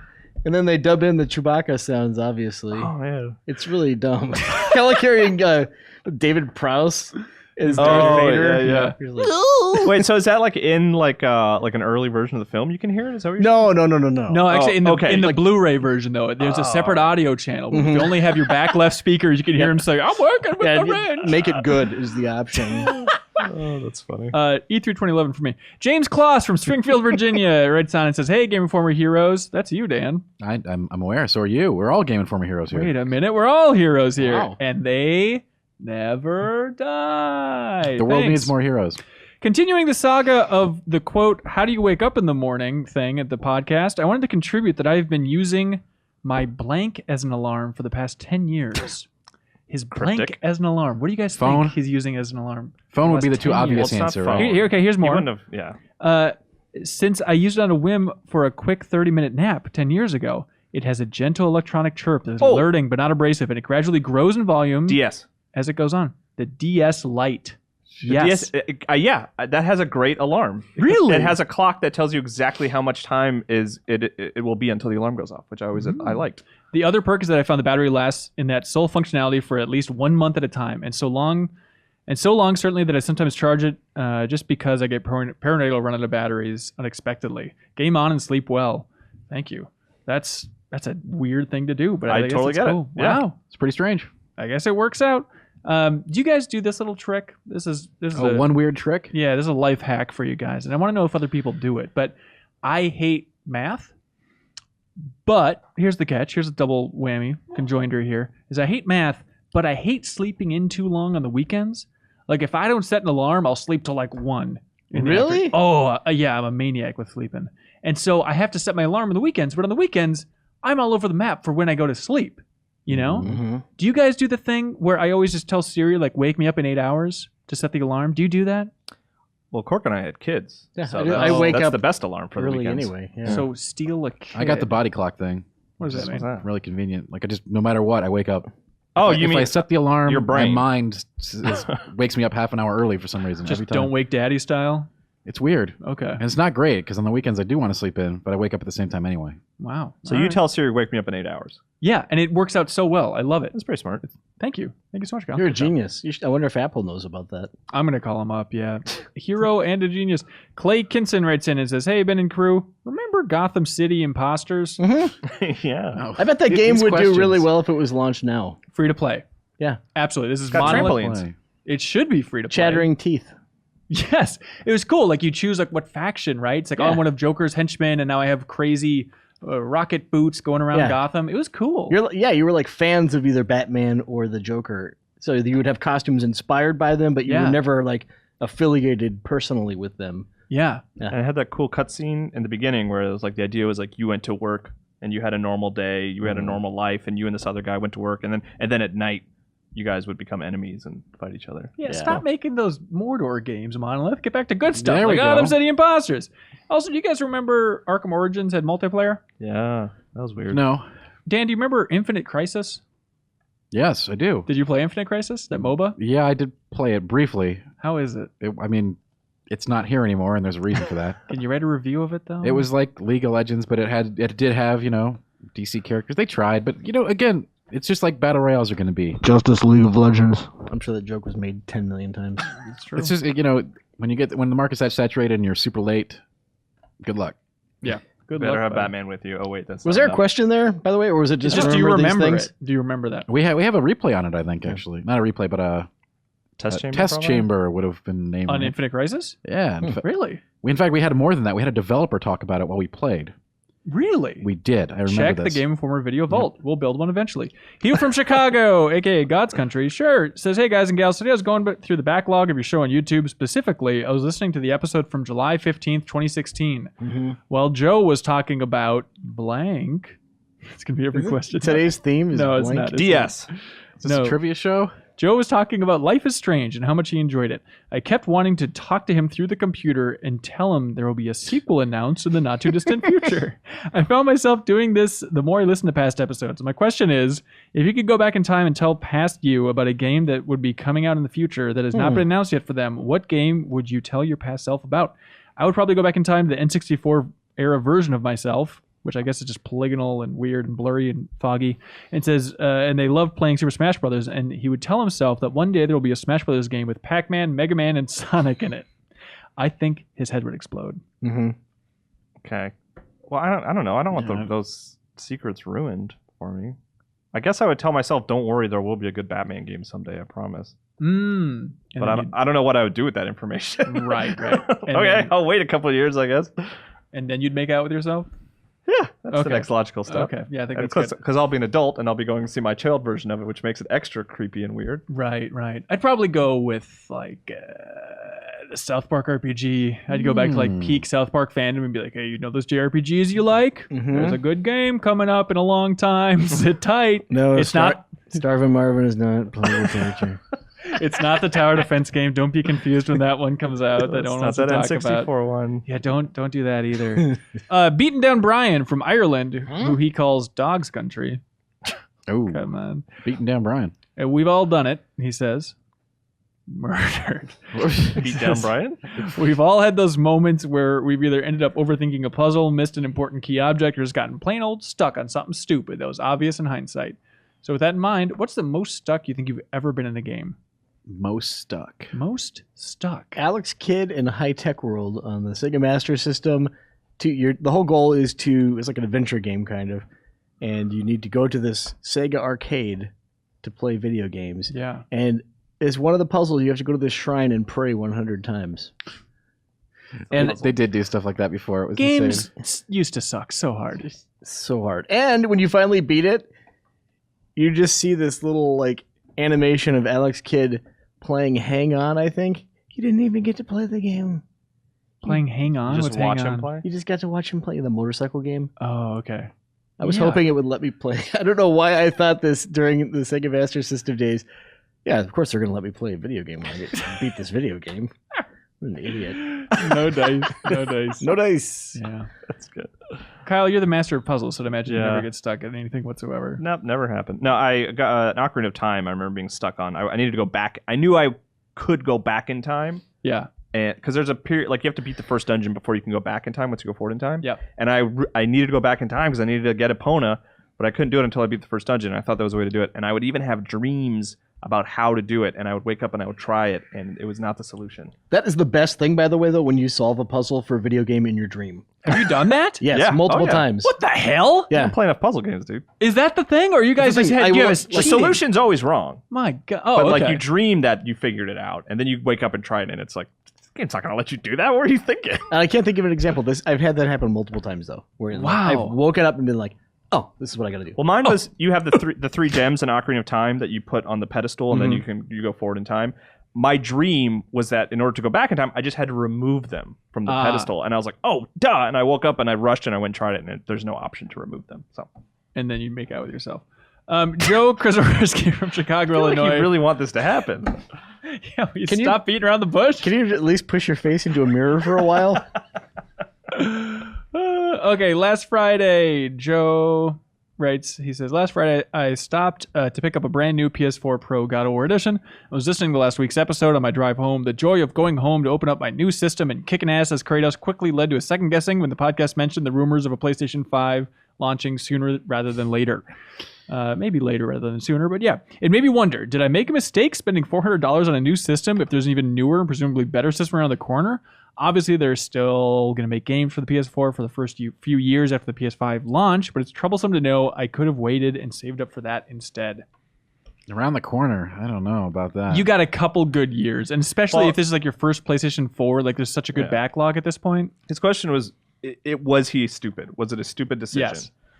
No, I don't think so. No, I think not at all. No, I think Get in there, play games. until it's I mean, maybe if it was announced and we had a release date for PlayStation 5, maybe I'd be like, yeah, you probably should have waited. But in this situation, we don't know when that system's coming. You know, Yeah. it could be 2 years, it could be less than that. But I don't know. Absolutely. But yeah, you're right. There's a huge backlog that he can go play after he's done God of War. You're going to have a great time with God of War. Yeah. Enjoy it. That is true. That is our gift to you, Joe. That is our super expensive You're gift to welcome. you. Yeah, you're welcome. Also, as a side note, I get to travel a few times a year for work, and this summer there's a conference in Minneapolis I hope to attend. Uh-oh. I figured while I was there, I can go to the two things Minnesota is known for. Mall of America. No. Jerry Spoon? No. The other journeys in the Mall of Block America. E. Dairy. Dairy. No. Dairy. Just Closer. dairy. The idea of dairy. He says Game Informer's headquarters, which I don't think it's exactly a landmark, and then something located in Darwin, Minnesota. The biggest ball of twine. He wants to know, has anybody ever been to the giant twine ball in Darwin, Minnesota? When Sam and Max hit the road, I was there. Well, now that I know it's there, I got to see it. Is that that's in Sam and Max? It's a big ball of twine. I don't know if it's the one in Darwin, Minnesota, but Oh, it is wow. indeed the largest ball of twine. Yeah. You visit that in that game. I've been to it, Joe. I've looked at it. Yeah? And honestly, it changed me. Did they let you touch it? No. How big is it? Oh, this is a rough Is it- memory. Disappointingly small. No, it's good size. It's Like like, the size of the room? Yeah. it's probably like 7 feet, 8 feet. Yeah. Hut. Would you? How much would you pay? 5 minutes, sharpen machete, go nuts. Ooh, I think it's just so dense. That's not what I'm asking. How far? It'd you be could like get. Link with a sword on the wall. It'd be like, bling, like it just You think bounce so? right off. I think so. But how But much you would you would- pay? Yeah. you I wouldn't would just to test it out. for science. Yeah, I'd go $50 on that. All right. That sounds about right. Yeah. I'll go halves. Okay, great. You Zach both hold the machete together. Zach Ritson says, "Hey, Game Informer crew, I am in love with the new God of War game, which is surprising to me because I thought I was done with the franchise for sure. That being said, my question is, what game franchise would you guys like to see reinvigorated and revived like God of War was? If you don't have one then what is an IP you would love to see become a video game franchise? Let's go with the first one. Shining Force. Shining Force needs the God of War treatment? Let's redo it. Let's make it happen. You just want to revitalize, right? Yeah. I mean, What are you interpreting as the God of War treatment? I don't know what That's that a good is. question. modernize, make good, Modernized, bring it back. maybe more mature, Yeah. crazy budget, crazy bold vision. Check this out. This is what I want. I want Shining Beards. Force Yeah. online. Okay. It's a versus game. Okay. Very fast paced RPG, tactical, but not like super like old school turn based. We're gonna do some kind of mix, right? So you get wizards and warriors blasting each other in sort of like a real time kind of thing, like before, and you get level ups and power ups. Man, let's make this happen. Make it happen. Shining Let's do it. Force. Let's do it. And if we're gonna go for the old standbys, I'll go for like a Gears of War-esque Sunset Riders, right? Or Sunset it's Riders, a new sure. over-the-shoulder Sunset Riders, but it's still got the Technicolor over-the-top bullets flying all over the place. Like keeps the vibrancy of the early '90s, but in a cool new perspective. Hell yeah! And you have to take care of Cromano's little kid now, because that's I think good game Well, design. I think I'm you not might be sure. going a little bit too far with that. I don't know. I don't know what game It's design's not going like. far enough. I want just a new big budget Dead Space. I want that franchise to that'd be be cool. revitalized. We were actually talking the other day about like what could Microsoft bring to the table to compete with things like God of War, and I was like, it may be like a Dead Space, like a new, more mature, bigger budget, current gen Dead Space. I would love to see that series come back. I don't know if that's competing. I feel like Yeah, I Gears don't of know, War. but- Gears of War is probably time for a reboot. Let's get that. We just sucker. had a I know. It's such a weird thing. Like when I was going through the list, Just it's got like, rebooted. yeah. I know. It's just weird comparing the splash of the Gears of War versus God of War reboot splash. You know, GOWs. Yeah. I don't think Gears of War is holding a candle at this point. Do you think Beyond Good and Evil 2 counts with how different that craps can be? God. Could be. Ooh. It's a prequel, right? Yeah. Why does everyone want to make prequels? Just move forward in the timeline. Because they're fun. Are I they? don't know, man. I don't don't know. know. Logan from Louisville, Kentucky says, "Hey, I think I have a fun idea. Oh, God. Everyone think of your favorite band." Okay. Okay. Dan, would it be like the Chuck E. Cheese band? No. Take the front man or woman from said band and make them the star of a third-person perspective video game. The video game needs to have a world, narrative, and mechanics based on the band's lyrics, album covers, history, style, Oh god. and then you got to give the game a rad title. Good luck. Oh, he says, I'm ready to hear Ben's Davey Havoc game. Just AFI, which Cork is also an expert of. Yeah, the Davey Havoc third-person game, it'd be like Sneak King, except you're giving people like lettuce instead of burgers. He's a big old vegan. Petting a rabbit Yeah, mysteriously. right. Taking his Is shirt it off and ARG? flexing. Yeah. I always, ARG, it's barely a G. That's a weird question. I like my favorite band is this like kind of like folksy jazzy band called Karate, who a lot of their music is just kind of about everyday life. So it'd be a very boring video game. I think they already made that game for the NES. Did they? Karate? Yeah. Oh, that's right. Great. Yeah. It's a classic. Just make it third person and you got it. Yeah. Done. Deal. Dan, who's your favorite band? I don't have an answer to this one. Do you have a favorite band though? I don't. I can't. I don't. What have are one. some of your favorite bands? I don't have one. What kind of music do you listen to? I listen to all kinds of music. Do you like Do you like opera? This isn't going to go anywhere. You so don't we can like- move on. You're or not going to name one band you like? Do you No. like the Beatles? No. Do you like Led Zeppelin? We've gone over the dude. We had this question so many times, like the favorite band question. I don't know my favorite movie. I don't know my favorite band. He's I don't not know my asking favorite you to anything. name your favorite band at this point. He's asking you to name a band. A band. It's pretty What non-controversial. is the most recent band you listen to on Spotify? I don't have Spotify. Yeah, on Jesus your Christ. YouTube searchings. I honestly don't have an answer. What was the last thing you purchased through Google Music or whatever? I don't have that. What's the last song you listened to that you enjoyed? Last song you listened to on Went purpose. out of your way to listen to. I don't have one. You're not going to hurt the feelings of every other band by naming one band. Let's just go. Let's just go. right. Let's just go. Are you gonna fight him? No, right. you guys go. Let's just go. Let's just go. Okay. Wait until Dan Tech will give us his answer. All right. We can Can I wait name? a while. Do you want me to name some band? What about like soundtracks for video games? No. Nothing. No. You didn't Google athletic theme from Super Mario World 2 I don't. recently? I don't have one for you. I'm sorry. What about? Do you like Aerosmith? Good too. No. What about Wolfpack? That's a Who? new band that Leo has turned me on I to. don't know that one. No, very good. What They about? might be your new favorite band. That's It right. Could be. I'll have to check them out. What about the opening theme song from Brooklyn Nine-Nine? I don't even. I've never seen that show. No. Should I just call it a day? I really gave it my all. It was a good attempt.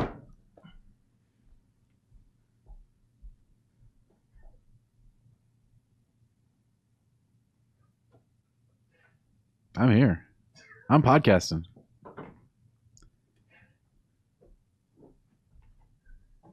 Hey. Hey, man. What's going on? It's good to see you. Good to see you, Yeah. as always.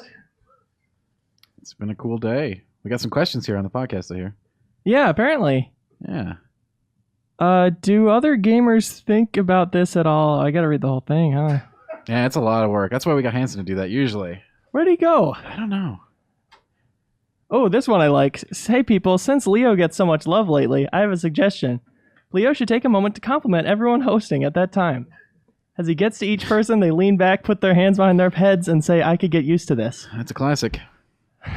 This would be a really fun segment. It says, unless it's Dan, skip him. He can't remember to do that. That's right. This is true. It did happen. That's already Joe once. from Milan. It's a good question, though. Good comment. So no one's hosting this. I guess you that are I now. can do this with, I I guess. guess you are now. I could just do myself. You could. Since I'm excluded. Leo, I just think you're so handsome. I think people appreciate you so much, and they should. All right, let's go here. All right, enough of that. All right. One band, Dan. One band. I don't have one that comes to mind, or I would have said it. It's impossible that there isn't one. I know. Okay. But that's the fact of it. Otherwise, I would have said one. I have one more question for you then. Sure. Leo, can you please go around the table and say nice things about everybody? We can say I can get used to this. You want me to go now? Yeah, please. Ben Hansen. Yeah. You know when to get up and walk away, you know? I could get used to this. That's what being a good podcast host is all about. Hey, Is love you sometimes know when to call it. Thank you. Kyle, Huh?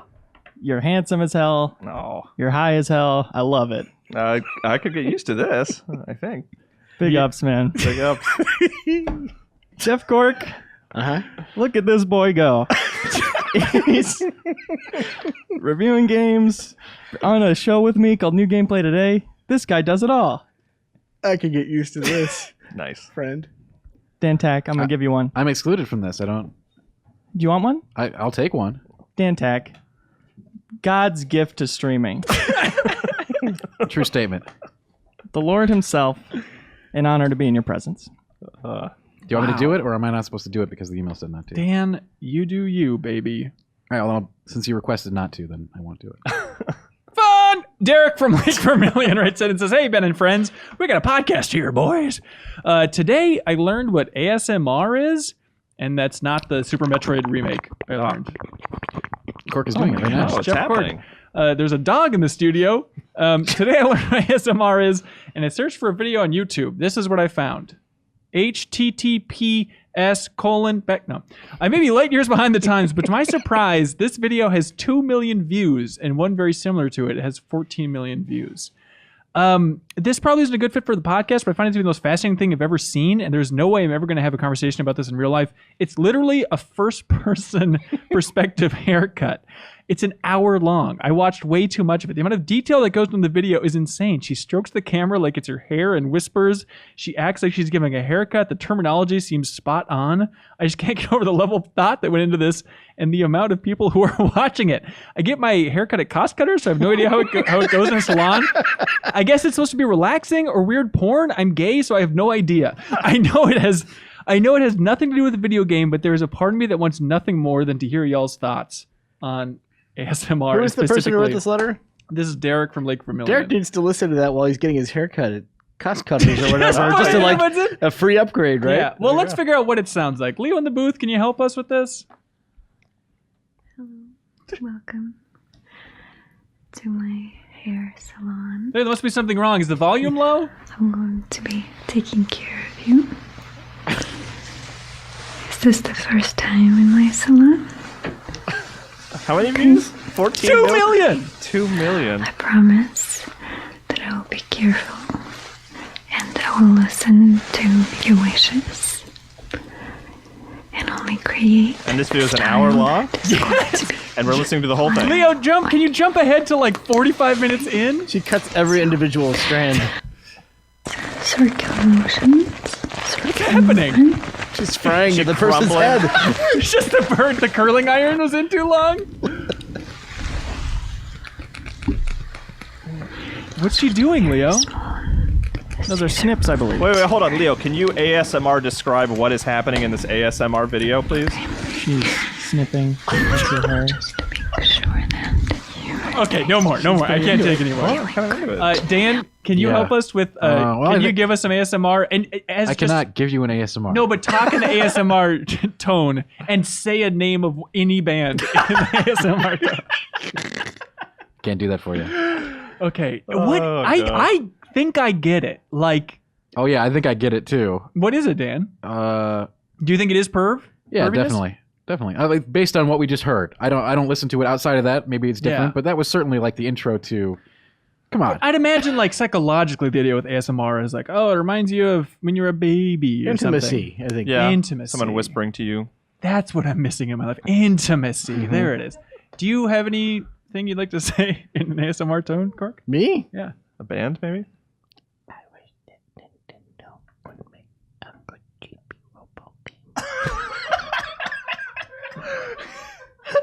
It's pretty good. Wow. All right, so that's the segment that you pull out from the GI show this week, and we'll see how many views it gets. Oh, for YouTube? yeah. Hey, fellas, this will get your motors running. Exactly. Title it that. And Chibi Robo fans, too, additionally. Just Chibi Robo perfect Venn ASMR? diagram. And I don't know if all ASMR is like that, but like Yeah. just based on that intro, like Yeah. Oh, you can be like,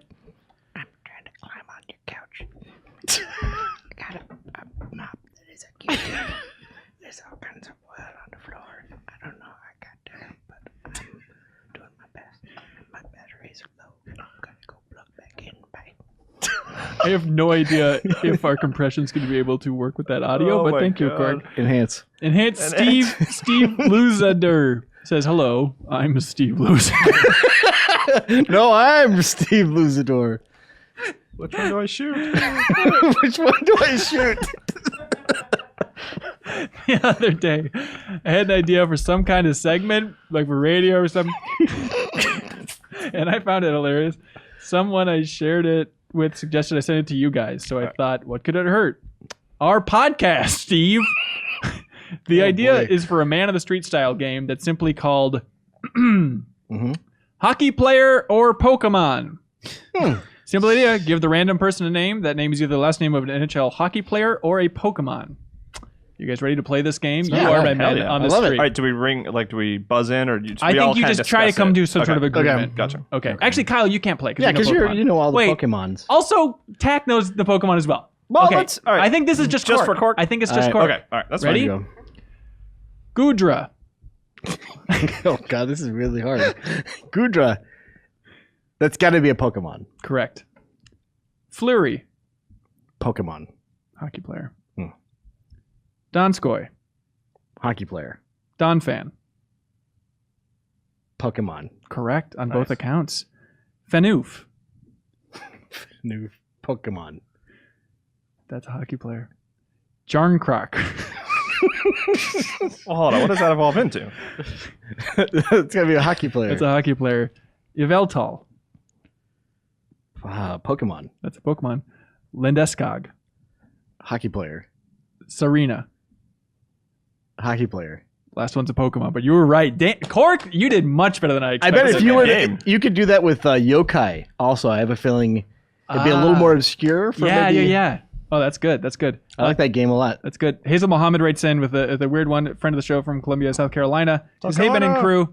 Hey, Ben and crew, I'm really excited about Game Informer's next Game Club installment, and I'm rearing to go. So far, I've gotten up to Chapter 8 in Yakuza 6, and boy, do I have some things to discuss. In no particular order, here are my thoughts about what I've played and seen thus far. And then he wrote a lot of text. It's very good. Because he's very pissed that we're not doing Yakuza 6 as the Game Club, and instead we're doing God of War. But I'll take one randomly here. He said, I've seen people remarking about wanting more Majima in Yakuza 6, but to be honest, I would have liked to see more Date, and Akiyama in Yakuza 6 based on the chapters I've played through so far. And that's just a sampling of the feedback that Hazel Mohammed sent in. So This thank could you be so much. this could be Game Club table for two. I'll be part of this. Okay. Email of the week. What do you guys like? Oh boy, they're all so good. I like the. That's tough. I like Pokemon or hockey player. Pokemon or hockey player. I like the band question just because of where it went. What a fun and what it became. blast of activity. But yeah, Pokemon or hockey player. It is good. And It's the fact really that like a good. friend recommended that he send it into this podcast, which is nice, as long as he's not ripping it off from some other podcast. But That's the trick. that is the trick. Also, Hazel Mohammed, you were very close with that Yakuza 6 Game Club. That is It was a really crazy amount of intense effort. email. That's very good. But Yeah. Steve Luziter, which itself is confusing, congratulations. We'll chip you out something real nice. And for the real Game Club, Whoa. Dan Tack, Kyle right. Hilliard, other folks, we're diving into God of War, and that's kind of next on this podcast. So this is our thoughts when we are about halfway through the game, roughly. So if you've not seen Yes. Mimir as a character in the game, you might want to stop listening. It's only for the first half. There we go. And Also, then- I really like the band The Midnight. Hey, there we go. We got one. is this a real band? It absolutely is. Leo, can you play some Midnight track? And we can see how this stacks up. How long did that take? 15 minutes for you to come up? I was going to do it the whole time, but once you guys got up, I wanted to It's make called sure. The Midnight? Yes. Wow. All right, let's I think wait. I've heard these guys before. Let's wait and hear how this goes here. It's like Raffi. It's the barking It's like Jingle Raffi. Bells dogs. It's my favorite band. It's like Baby Raffi. Beluga? You Baby Beluga? You guys, fan? you heard Banana Phone, right? Yeah. Dan, Similar to we that. know Raffi very well. You don't need to convince us who Raffi Amateur is. hour. He's alive, right? Yeah. He Going was. strong. He's he still got, cranking them out, No, man. no, he got no. Cranking out the hits. He got in a fight with the band, the New Pornographers. Because he didn't like the name? Yes. And- Really? Yeah, that was a thing. Wait, it's not like they were ripping him off. He's just like, No, he's like, "Porn." I don't like the idea that the word pornographer is like just commonplace, you know, and it's so common and we just dismiss it so easily. It became a band's name that became popular, and they yelled at him a lot. Is this the about it. Midnight? Yeah, it You is. guys want to stand up and dance? So we send it off? Not really. I don't think we were going to dance. Oh, It was okay. never part of the deal.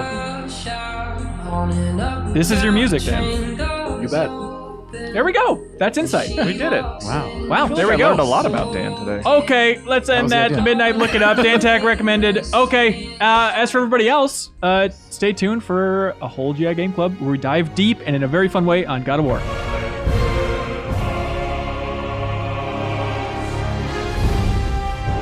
And welcome back to the Game Informer Show. Holy cow, we are here for the first ever episode of a GI Game Club focused around God of War. I hope you've all been playing the PS2 game. Nah, we're playing the new God of War. I was playing the PS3. Oh, damn it. We're diving in deep on the game's first half, roughly approximate first half. So if you have not played through God of War, which you should definitely play, I think we all like it here, but we'll dive in deep. If you've not played up until the point where you meet the character Mimir, he's in a tree. Stop watching or stop listening right now, please. But without further ado, I'm Ben Hansen. I'm still here. Kyle Hilliard is here. Hi. Ryan Shea. Yes. Sergio Vasquez. Hi. Dan Tack. It's good to be here, boy. Holy cow. We have Dan Tack, that was a meme reference within 38 seconds. It's a new record for you. I'm very impressed. Right off the bat. Absolutely. I appreciate it. What we're doing is our lovely community has been playing alongside us and sent in thoughts on the game to podcast@gameinformer.com. Tons and tons and tons of great emails. If I don't get to everybody's, I'm very, very sorry, but I appreciate everybody that's playing, everybody that wrote in. Amazing response so far. Hey, it turns out people are crapping their pants over this game online and in our inbox. That doesn't sound good. People should not do that. Yeah. Yeah. So here's a great one. Gary or Jerry, what is that? It's Larry. It's Jerry. Jerry from Rathdom, Idaho writes in with a good kind of table setter. Hey, GI crew, before this God of War, what is your guys' experience with the series? Can you rank them? Maybe just experiences. I can rank So them. where are we all at? I think it's very helpful to go around the table and explain, what we think of the series before we dive in deep on this one. Yeah. Kyle? I'll start. I love God of War. I've played every single game right when it came out, including the mobile game that came out on pre-iPhones. Wow. I will even go so far as defend the character of Kratos and say that he gets a bad rap. That everyone just kind of treats him as this super angry guy. Yeah. But I think that those games did a fantastic job of justifying his anger, and I've always really liked Kratos, and I think it's a great series, and I'm excited to play this one. Well, I hope you have been excited. Brian Shea. Well, on the other end of the spectrum, I played about half of the first game. The best part. And that's it. Wow. All right. So All I right. just found the combat extremely repetitive, and I didn't like the puzzles at all, so I kind of called it a day. So you Wow. don't like video games?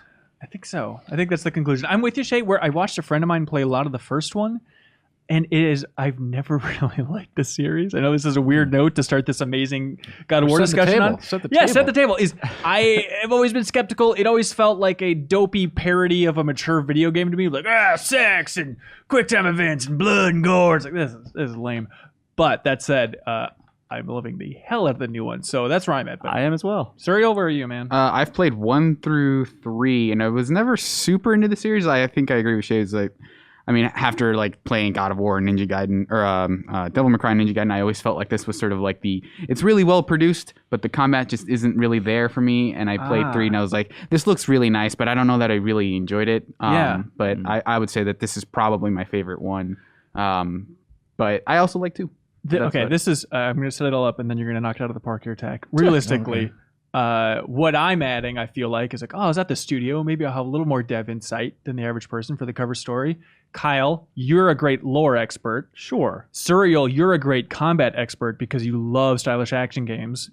Shay's here. I'm just here. He's brought it. Shay's I'm in here, attendance. baby. He's got the beard. He's got Kratos' closest approximation of a beard. Dan Tack, what are you adding?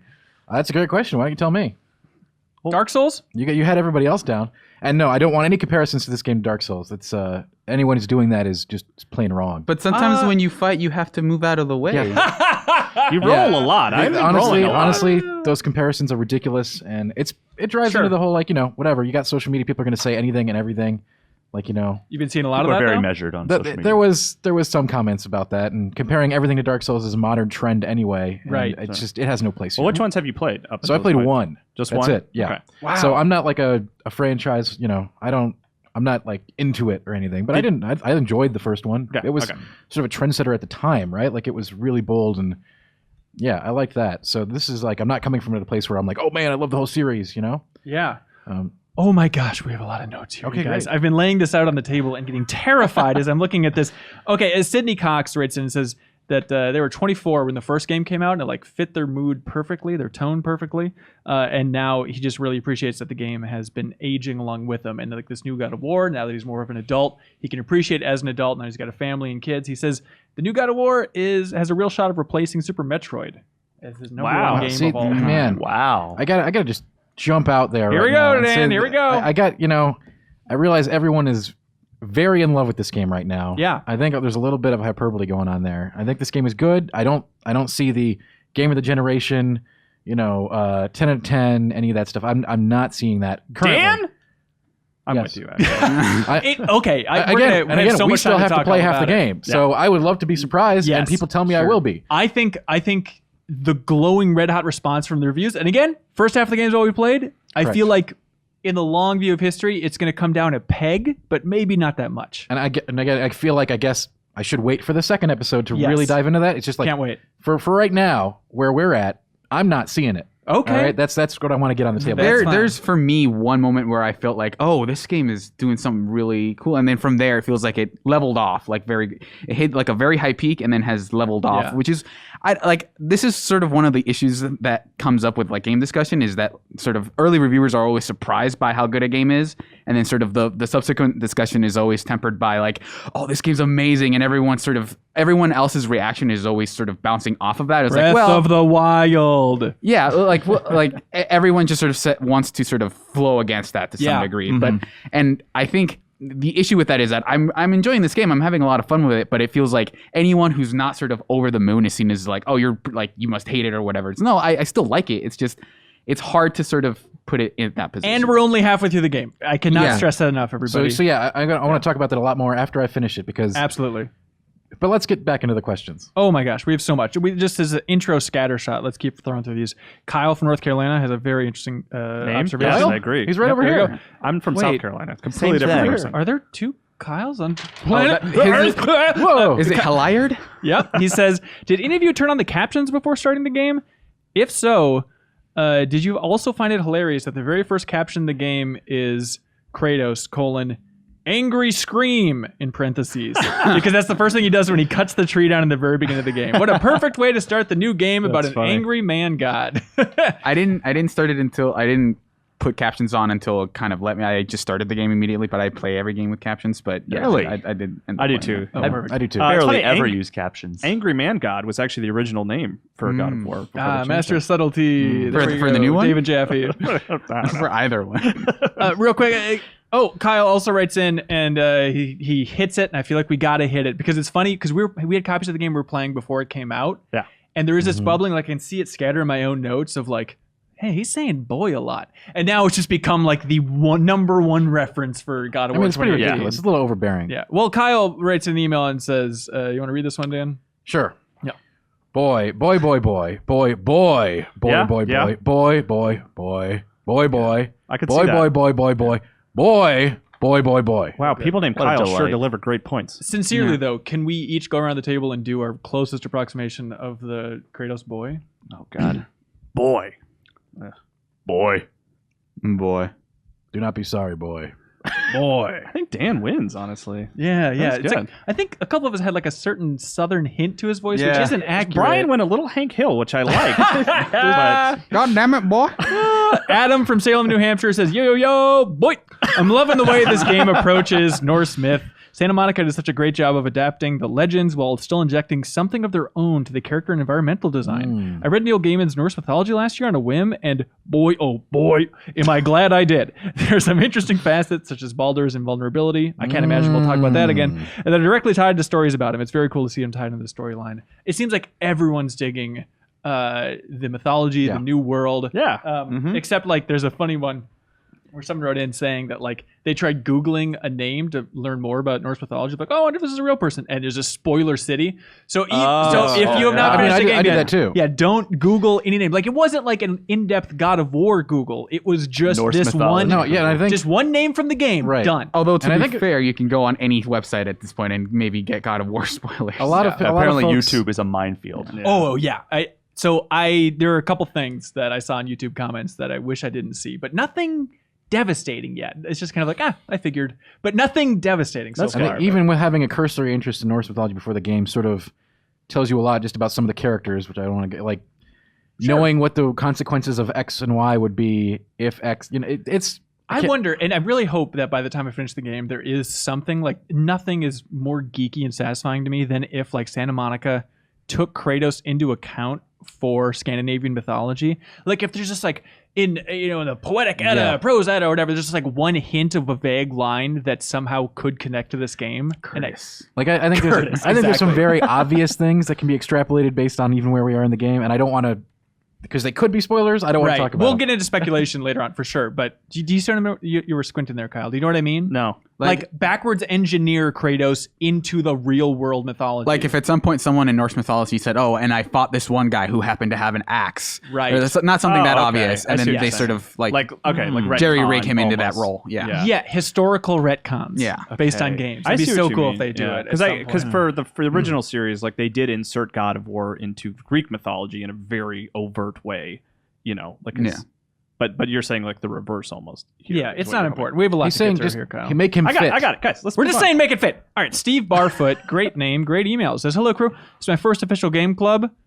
Welcome, Steve Barfoot. boy. And I'm excited to play along. How many callbacks have you guys seen to the previous trilogy that weren't explicitly mentioned? For example, right at the beginning of the game, after you cut down the tree, Kratos pauses to fix the wristband that had covered the markings from the Blades of Chaos, all while light beams over his head to show that he is a god. Other than slight conversations with Atreus, I haven't really noticed too much. The name of the game is God of War. There's one I wrote down. Atreus mentions the Fates, Yes. and Kratos says no good comes from them, and that's because you killed them in God of War 2. Is that what it is? Okay. And help me out, Kyle, since you know those old games so well. We'll dive into the specifics of this bit later, but does Kratos meet Aesop in the original trilogy? Who's Aesop? Like Aesop's Fables? I don't think so. I could Oh, be because wrong like about in the that. boat when he's telling the stories, he's like, I knew a dude once, I and he don't- told me a story about a rabbit. I don't think so. I think he just knows those Oh, stories. God, yeah. just I don't on think his own. Aesop is a Greek god either. Yeah, I don't No, think but he's so. like, he's from ancient Greece. I looked it up because I'm like, does that fit? And it's like 600 years BC, I guess, for Aesop. I don't remember him meeting that character. Okay, Yeah. but there is this little stuff. I love how subtle it is. Just stuff like, Kratos will say like, I told you there are no such thing as good gods, Atreus. Like little notes like that. He's angry at the concept of worshiping gods whatsoever. But it's pretty subtle. I don't feel out of the loop not having played those games. Like I watched like a story recap and stuff, but nothing over the top that I've noticed. I do appreciate the frequent like do not put your faith in the gods, Atreus. Like understand that these people are assholes and they are really bad. And I'm not going to go into why yet, but like do not put your faith in these people, which I really appreciate, just having the weight of everything that he went through for the first 5 God of War games. Like the gods constantly screwed him over, and so for him to just have that lingering, not even anger, just kind of like, those guys suck, Atreus. Like, they really suck, you know. Our cabin's the best place on earth. We never have to leave it. Let's just never worry about anything beyond So, like, it. I as a fan of the original series, like, it has a little bit more weight to it, but it is, like, you can totally just understand why he feels that way. Right. Most of the stuff even if you haven't played God of War, most of the stuff you've absorbed through osmosis of, like, here's Kratos, he's this really strong guy. As long as you know that he fought gods before, I think you should be okay. Yeah, exactly. Yeah. Okay. Andrew Outzen says, I'm actually surprised that we haven't seen much of the Norse gods so far in the first half. Pretty much the only interaction we had with them is the fight against Baldur near the beginning of the game, which we'll talk about in a bit. I have mixed feelings of this one-on-one of this. On one hand, I want to see more of their interpretation of Odin and Thor and all the other gods, but on the other hand, not being super focused on them gives a lot of time to spend developing Kratos and Atreus, and the writing for those two characters and the dynamic has been so wonderful so far. That is a huge takeaway. Okay. Yeah. So Dan Tack. I'm positive that we're going to see a lot more of the gods in the second half. I don't think so. I don't. I have never been so sure of anything. What a bold guess. Well, I mean, just saying, we literally saw Thor right as we all shut down the game. I assume that's he said he was Thor. Who's the other one? Who was the other guy with him? It was Thor and Baldur. No, there were 3. Oh, there were 3? Yeah, I assumed it was like Thor and Loki, but I didn't hear a name. I did not get that anywhere. impression at all. I thought that it was 2 others. I thought it was Thor and Loki and Baldur. Like, I didn't even think that was... I think the fact that we all came away with that impression kind of... not come at some point they do say Thor or something, or Mimir says Thor. Mimir is talking about Odin. And they talk about, one of them says, our brothers or something. I don't know. I paused and I was like, oh, cool, that's Thor's character model right there. But I don't know, maybe I was wrong. I think the fact that we all left with that I don't think that was Thor at all. I think that was 2 other characters. Okay. Dan, you cannot reveal who you think this character is. I'm not. We'll do that in the speculation. It's embargoed until the next Okay, great. In the speculation phase. Anyway. Yeah, I think Andrew has a great point here. I think I didn't expect it for them to be so subtle with the gods, but I feel like it works out so well because I love going into this game with just a sense of mystery and slowly, and I think really in a satisfying way, uncovering this Norse mythology and the world overall. And like, I understand with the camera technique, it's tough to do this, but if this was last generation or 2 generations ago, like they would have cut to a scene of them, like all the gods partying at a table, drinking mead, like, we've got to kill Kratos. And just to not have any of that and be completely in the dark as to this bigger world is awesome. I don't know that they would, because God of War 2, they really held back on the pantheon of the gods until the very end. Really? They showed Hades for the first time in the background of the end cutscene of God of War 2. So I think they've always been pretty good about, like, keeping it close to the chest, you know. But don't you feel like that pays off just for the nice slow build? Yeah, absolutely, for sure. Yeah. I'm not particularly enjoying the slow build. Like, I'm going a lot of places, seeing a lot of crap. Like excuse me, sir? Who cares about dark elves? Like, really, come on. You don't care about those Geonosians I Star Wars? I was like, yeah. They're interesting encounters, but in terms of the lore, it's just like, oh, these guys are sort of like bugs in the. I'm actually kind of the other way around. I like the story behind it. I'm curious to see like what comes of that, because like there was that thing of like you made the wrong decision or whatever. Well, we're all curious to see what comes of it, but I'm just saying like. You seemed like you weren't. I'm with Shay though. Like the Alfheim stuff, and there were a couple emails, people who really liked that section here. Okay. This is when you're like we're skipping ahead on the bridge, kind of like taking out all those. I think just going to Alfheim and the lore surrounding Alfheim alone, I loved it a lot because it's like, all right, I'd imagine what the elves are going to look like, and even just the light twist going in there of like Kratos kind of implying like, hey, we're just seeing the end of this war. Right. Like we don't know what the hell happened. That's fair. It could be like we're all rooting for the light elves, but the dark elves might know exactly what's going on here, and maybe the light elves really had it coming. That's fair. I think I just didn't like that part because of all the crystal stuff.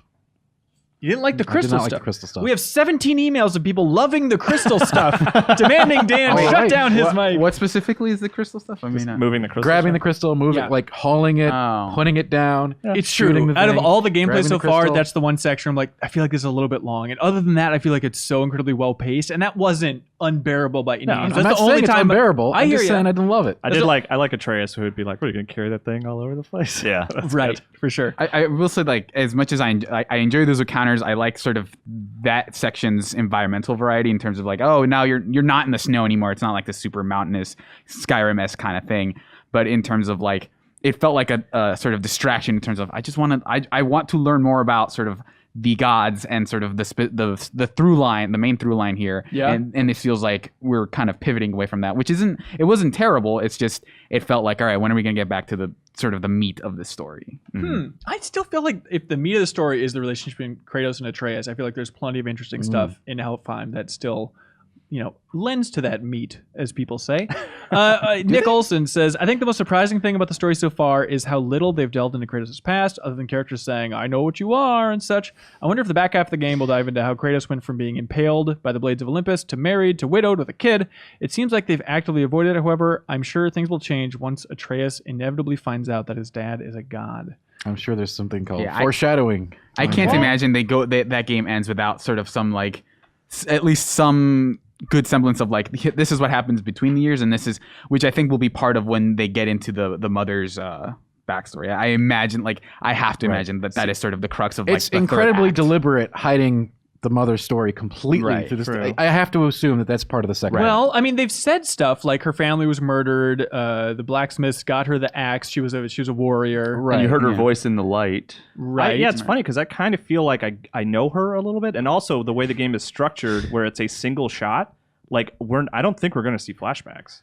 Right. And but no with so much flashbacks. mystical stuff going on. But I think there are probably clever ways to do it, to let us get a sense of who she was. Yeah, like the light thing almost gave us that, so like we could see that a little bit longer later on in the game. Yeah, and her name's Faye, which classic reference to that's EA, Electronic Arts' indie release recently. Yeah, but just like, I mean, that's the most we maybe know is from the Crazy Crystal scene where he's in there, and it's basically the nightmare dream sequence from Mass Effect 3 where it's the black and white world and he's running around. Mixed with the hyperbolic time Immediately chamber. what I thought. Yes. Oh my gosh, it's exactly And I love that scene when he came out and he's like, I was only gone for a moment, and it's like just piles of bodies everywhere. Yeah. Like Atreus really let him have it. Everyone. Which reminds me specifically of a scene from the Half-Life 2. That same thing sort of happens, and I love that when you as the player get to experience time displacement like firsthand. If that makes sense. Like, to us it really truly was only a moment, but I like when I don't see it in games a lot, but Half-Life 2 did it really well, and God of War did it really well. Frank Piff writes in, and the subject line of the email was the moment. The subject line was Atreus plays Paul Bunyan. His favorite moment was the moment where Kratos realizes he was gone much longer than he thought. You see Atreus pulling the axe out of a dark elf. As you scan the screen, you see piles of dead elves. This also led to some real emotional shifts in the storytelling.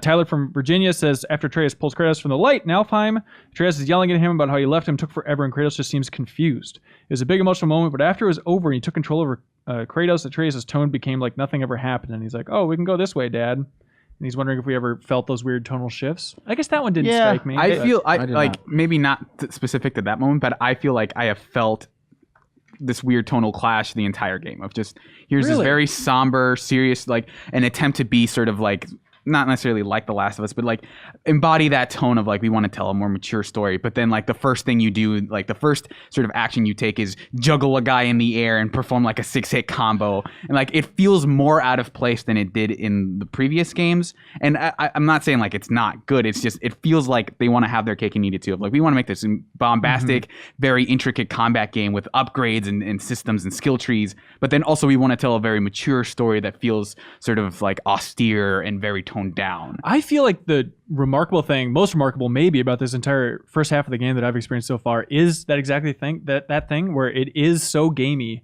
but I feel like they are having their cake and they are eating it too, where the emotional beats still all work, but overall it's like this game is gamey as hell. Maybe it's just having like a nice, well-designed, relatively linear-ish sequences in there, but just having that kind of like classic style gameplay. You could say Metroidvania, you could say anything you want, combined with such powerful storytelling. Like that's the crazy achievement of this game, is how gamey it is, yet how it still lands every punch that it's taken, for me at least. I don't think that it like it sort of breaks the game, but I think that it just feels strange to me, like the sort of like the I'm Kratos, I'm a god, like I am sort of holding back my strength or whatever, but also I could use like a different colored piece of armor that's yellow and gives me +4 stats. But they reference that, like Kratos even specifically calls out when he's like, all I'm doing these side quests for is to make myself stronger so I can go put these ashes on the goddamn mountain more. Like they like go out of their way to explain. Yeah, exactly I feel like the dwarves also play into that, where they're specifically upgrading the armor in a way like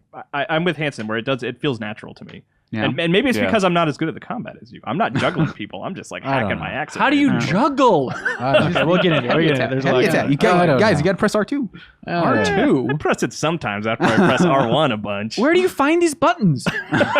Dylan from Raleigh writes in. He says, "What's up with these sweet moments between father and son being ruined by monsters?" That's true. There's a lot of that. That's the whole game. And then life. he says he also really loves how the witch calls Kratos out on his shit when he had Atreus to try to kill that innocent boar. Yeah. I enjoyed how not everyone was so afraid of Kratos in this world.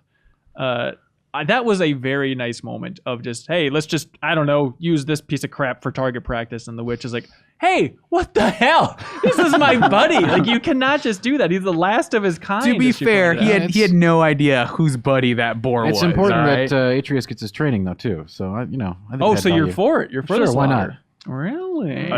On that note, I really like there's an early fight where Kratos like probably catches on fire. Maybe Serial didn't because he's amazing at this game. But I caught on fire and I was rolling around and Atreus is like, "Dad, you're on fire!"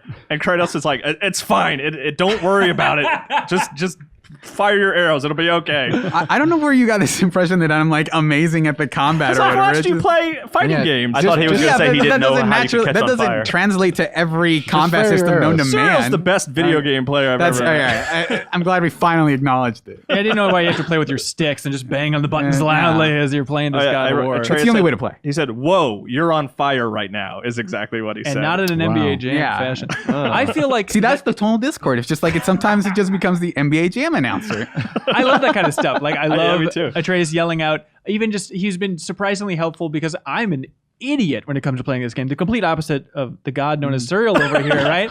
God of War. Genuinely, I'll take a couple swings before Kratos would be like, "Dad, your axe isn't working." He's like, that is genuinely helpful information. I'm too stupid to realize that. He also does serve as like a good reminder of like after a fight, if you didn't use them at all, he's like, "Dad, I can throw arrows, by the way." Throw it. I mean, he's actually incredibly powerful. He's really he's awesome. Oh, yeah, it's ridiculous. Like, it feel like towards the back half of this play session is when I finally started spamming that square button more. It's like, why am I just doing this at all times? He's like he's like cheating. He gets so good. Do Spartan Rage and just like jam on the R1 and square at the same time. Ooh, really? Yeah. That's good jamming. It's great. Anthony Argan from Malvern, Pennsylvania says, "So it turns out carrying a pig underneath a giant turtle with a tree on its back wasn't the first time I was going to be surprised with this game.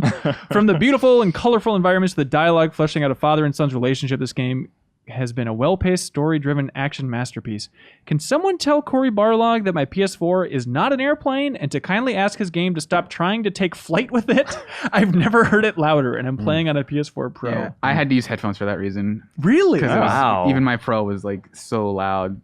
But maybe it's because I was running it in performance mode or something. I don't know. Oh, that's odd. I saw an article today that was like, "Yep, it makes it sound like a jet engine," and that's the comparison I have drawn for my regular PS4. So I'm surprised it's doing it for the Pro as well. Yeah, I guess I have headphones on, but I haven't noticed it too much either. I'm not playing with headphones, and I haven't noticed it. Huh. I think we should dive into this pig stuff a little bit more. Like, that was a very confusing thing. When I was visiting the game studio for the cover story, you're walking by monitors and stuff, people working on the game. And one of the few things that I saw that I could not explain was someone was playing that section where Kratos is just carrying a pig.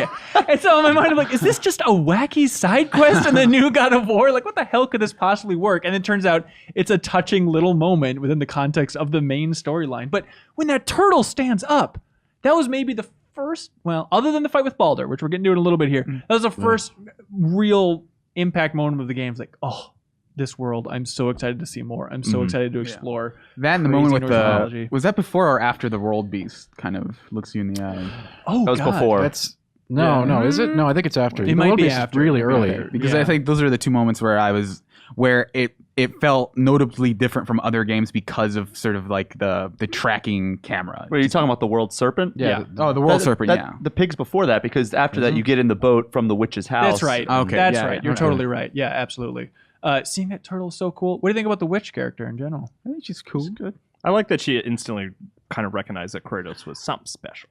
I will say I thought she was Mimir when I first met her. Oh, really? I'm like, okay, so Joe told us until we met Mimir. Should I wait until she reveals that's her name, or should I just stop now, assuming this is Mimir? That would be funny if you stopped there. Yeah. That was actually a weird thing of just it's very specific to us, where I was like, oh God, please don't be Mimir. Okay, thank God, I can keep going. You're not Mimir, are you? Okay, you're Brock. Okay, good. Let's keep it rolling. The witch I do love. that she knows exactly what Kratos is like, and I love just her subtle, relatively subtle hints of like, hey, like the gods hate outsiders. Like these people are effed up, and I have a weird history with them that I'm sure we'll go into in the future and whatnot. But you don't know what you're in for here, weirdo. Yeah. Go back home, I think is her message You overall. Do you like That her was a weird performance, line. Dan? I don't know. Listening to you guys talk about how extremely captivated you are with the story is blowing my mind because it's not doing it for me. Really? Well, Not Dan yet. doesn't have a heart, and I guess not. doesn't care about It's like some children. beast from Norse mythology. I guess, Sorry, we're yeah. not having to read through like hours of online stuff for Oh, Bloodborne slave! Mr. Nintendo going after Bloodborne, We're not- this is the game club for God of War, not Bloodborne. Console Wars are back, baby. Bloodborne. Except they're both PS4 games. Whatever. But while I get to it real quick here, Edgar Vasquez, friend of the show, Serial's lovely brother, Brother of the show. handsome bloke, brother of the show, says one of his favorite moments is meeting the Witch of the Woods. Not sure how to put it exactly, but the way she's modeled, especially her face, animated and voiced, made her seem very real to me. I haven't gotten that sense from anything else before. Are you saying you fell in love? Are you? He said, yeah, I am now officially married to the Witch of the Woods. Looked her up on OkCupid, and I think we really hit it off. I've noticed this small discrepancy, maybe talking about tone jumping all over the place a little bit. Her performance is the only one that's really bothered me so far, where I feel like during cinematics, she does a great job, but like her gameplay dialogue of like, over here, Kratos, it just feels a little more wooden, just a little bit. Not saying pick she up on phoned it that. in, but Who's look, I'm sensitive to it. Brock, who's the other dwarf? Oh, Nobody remembers. That guy. I don't remember his name. Nobody He's like remembers. Sedwin or His something. performance isn't it? seems almost too casual sometimes. He's a little too. He's a little like, we brought sort of modern comical writing Yeah. into this character. He's Yeah. way cooler than the other one. I like him. I It's like just Brock, like yeah. it's I just like 'em again both. part Yeah. of sort of like that tone of like, okay, this is just kind of this feels sort of Frankenstein together in a lot of ways. But I like that. Going against Kratos, I really love those like weird, so almost borderline silly characters. having to Borderline deal with- silly? Yeah, yeah. They're silly. downright I like silly. it when people Some give they're Kratos silly. like that's yes, I definitely agree with that. They are silly, but Norse mythology includes many silly characters doing silly things. Dan, are you shaming us for our lack of understanding of Norse mythology? I am not. Okay, I've good. seen like 3 Marvel movies, dude. I'm okay. Yeah, I watched see? He's up. Thor All right. Ragnarok. I saw Thor. Yeah. I'm good. I did took a mention class in Ragnarok. college about it. All right. They did, where she says she wishes that she wasn't worried about it. The witch made some reference to Ragnarok in that way, which is interesting. Yeah, I mean, it turned out like a great movie, so I don't know why she was worried. Hey. It's Brock and Sindri, I believe. Sindri. We got a couple emails about them. Jeremiah Erickson says, I okay. love the interactions between Bronk and Atreus as well. Bronk's a little bit off, but the effing gratitude moment is one of the best in the game so I have far. that. Yeah, I have that written down. What'd you write down exactly? Just that he named his animal fucking gratitude. Yeah, that was funny. They are sort of immersion breaking for me. Oh, yeah, they're too wacky? No, not that they're too wacky. I like the wackiness. It's just that everywhere you go, they just show up. Yeah, They talk about that, though. I joke know they around talk. about I it. don't care if it's explained in the universe or anything. It's just like, that's hey, the thing, yeah. I don't have to Sure. go back home because guess what? Thing is always right in front of me, just waiting to work on my axe. Okay, I cool. can see that. From a gameplay perspective, it's great. It but- didn't, get it. it didn't I affect get it. as much as it did Dan, but I will say like just the fact that they bring something up is like, oh yeah, I can teleport. Like explaining it and acknowledging it doesn't necessarily make it a good explanation. For I hear you. Because early on, the first time when you get like Brock's workshop set up or whatever, it's like, okay, Yeah. cool, I'll come back here to do all my stuff, and then it's just like, I'll never have to do this again, because they're always going to be in front of me, Yeah. ready to work on my crap. But I assumed there's going to be a weird thing where it's like, okay, they're saving the brother that's constantly referenced. He's going to be like an Asgard. So in theory, if you're going there later in the game, right, then you'll see him. But I didn't expect it to like alternate. But I think that's so much fun. And the weird rivalry for like upgrade mechanics is something I right. don't think I've ever I think seen it's in the fun. game, where it's like, oh, what kind of hatchet job did you do? Okay, looks like you did an okay job. You got to look at this one. I like the characters. In fact, I think those two are some of the more favorite characters Yeah. in the game. I also But, think like, just the setup, I guess. Yeah, I think it would have been cool if that sort of manifested itself in the game, even of just like, hey, you can either like your 2 skill trees for this axe are based on the 2 dwarves of like whose upgrades do you like more, like if you upgraded the axe in a certain way depending on who was working on it. But I imagine they meant for them to be more interchangeable, of just upgrade your thing. We have multiple characters who can help you. I was actually wondering, like, when you got that offering of tier or whatever it is, if it mattered who you gave that to. I don't know what you're talking about. Oh, the what's it called? The crystallized flame or whatever? Okay. Yeah, I don't know. Because Maybe. I brought it to Sindri and he did something for me. I forget what it was, but like I was hoping that like it would be like, oh, do you want to give it to him or do you want to give it to Brock? Yeah. But I don't think it. Did you guys matters. I don't learn think it why matters. Sindri is such a germaphobe? Did you get that conversation? No, someone referenced it in the emails, but Basically, he like a witch told him what bacteria is, basically, and he's like everything is covered in little beasties, which I just thought was so funny. I love that idea of being aware of bacteria, and that's a legitimate thing, but him having this like magical context attached to it. That's great. I loved Jeremiah mentions interaction between Brock and Atreus, and even Sindri and Atreus. I am a sucker. I don't know what it is, but when you go to like Atreus's upgrade screen and they're all like, "Oh, Master Atreus," they're all like so nice to him. For some reason, that is making me emotional. Like that alone, and then people being nice to Atreus. Just Atreus's poor life. He's desperate to like communicate with anybody. He's been locked up in this cabin. Even him, like desperate and to communicate with the World Serpent and like feeling bad for not being able to understand the World Serpent. Like that crap kills me. Yeah. Dan, I'm not getting that at all. Wow, I think Atreus is. There's something weird, something totally off about him. Like just being able to read all these kinds of runes, just like boom. Like he's also a massive slayer. You're saying he's that like boy ain't right? I'm saying there's something we don't know that will come up later. I think you're right. I think he's very heavily half-god. hinting at. Yeah. Isn't that we can just assume that? Right? That's the joke, Kyle. It was, by the way, Kyle, just to help out, his previous intern, Michael Leary, friend of the show, wrote in saying how much he loved the blacksmiths and the germaphobe discussion in particular. Oh, good. Yeah, I just quickly on Atreus, I appreciate that he's just like a good kid who like listens to his dad. So often in video games, the kids are like obnoxious, and I just like that he listens to his dad and he's very polite and he's nice. He's like, he reminds me of Gohan. Honestly, good I kid. think about Vegeta and Trunks a lot with this game. Well, Gohan specifically because he's the world. scholar is kind of why I hate Gohan. Wait, Atreus is a scholar? Yeah, he can Without read. Atreus, you would not be able to progress in the game. He because knows the he can history read- of the world. He can read. Well, he's maybe he's like a runes. relative idiot compared to the rest of the world. Just The because runes, Kratos boy. is like a effing zero in terms of knowledge Hey of man, Norse in a world of mythology. idiots, that's what idiocracy was about. You That's know? true. I just like that it's a companion that you don't have to constantly say. Like, there's a little bit of that, but he's very helpful and he's not annoying, and that's like the mark of a good companion. It's a small amount of saving enough where like I'm eager to save him because I don't want him to be. Yeah. Like when he was taken away from you briefly, and you had to get to him and you went to Spartan. I was pissed. At the same time, though, he's at least as far as gameplay goes. I'm sure there will be a story part of this, but gameplay wise, he's invulnerable. Yes, he cannot be killed. He cannot be You harmed. don't necessarily feel like Kratos' fear for his son in the combat at all, which is like maybe like it's more of a thematic issue. Like I think I would be frustrated if you had to like babysit him all the time, but at the same time, it's like I don't see what your problem with not bringing this kid. He seems pretty capable to me. Prove me wrong, Atreus. Prove me wrong. That's actually one of my favorite lines is when he says like "prove me wrong" and he just goes, "Yes, sir." Yeah. He's a good kid. He's a damn good kid. What do you think about his big mopey scene where remember where he's like he's trying to has to let a rope down or something for Kratos, and Kratos is like yelling at him like move on. It's after the weird interactions with the human where the human's cannibals. Like on top of him. It's like the first time he murders somebody and he's kind of like like sulking about it. He gets used to. He takes to it like a duck to water, though. He's got no problem slaughtering armies after that. I like that whole sequence, and I thought it was affecting to Yeah. watch him kind of realize it's like, well, this is what we're doing. I have to kill here. And then it doesn't really kick back into action until Kratos is like, "Do you want to go back home, boy?" It's like, no, we're good. Please don't make me go back to that super boring cabin. There's like 2 colors in there. It sucks. It was kind of nice. It actually was. Hey man, hidden spot underneath the floorboards. That'd be like what $1,500 a month in Minneapolis Easily. Hell yeah. You're gonna double that. Look You at don't, his you face. don't have to pay for heating though. So That's true. nice. I really got a direct man. satisfaction out of it though. Much like seeing Nathan Drake's house in Uncharted 4. Like the first time I got to go in that cabin, it's like, all right, taking my time, looking at the little pot, how they cook all this stuff, what's on their shelves. It's I'd like to see soak Kratos in. cook. Yeah. That should be a game. I will add salt to make it taste better. Cooking with Kratos. I'd play it. Make it, Santa paprika. Monica. Jamie from Wisconsin says, "Hey, GI crew.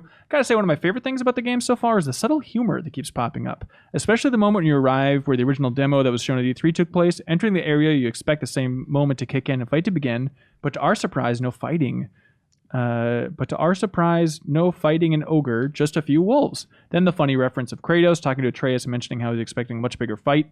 Has there been any other subtle funny moments that snuck up on you?"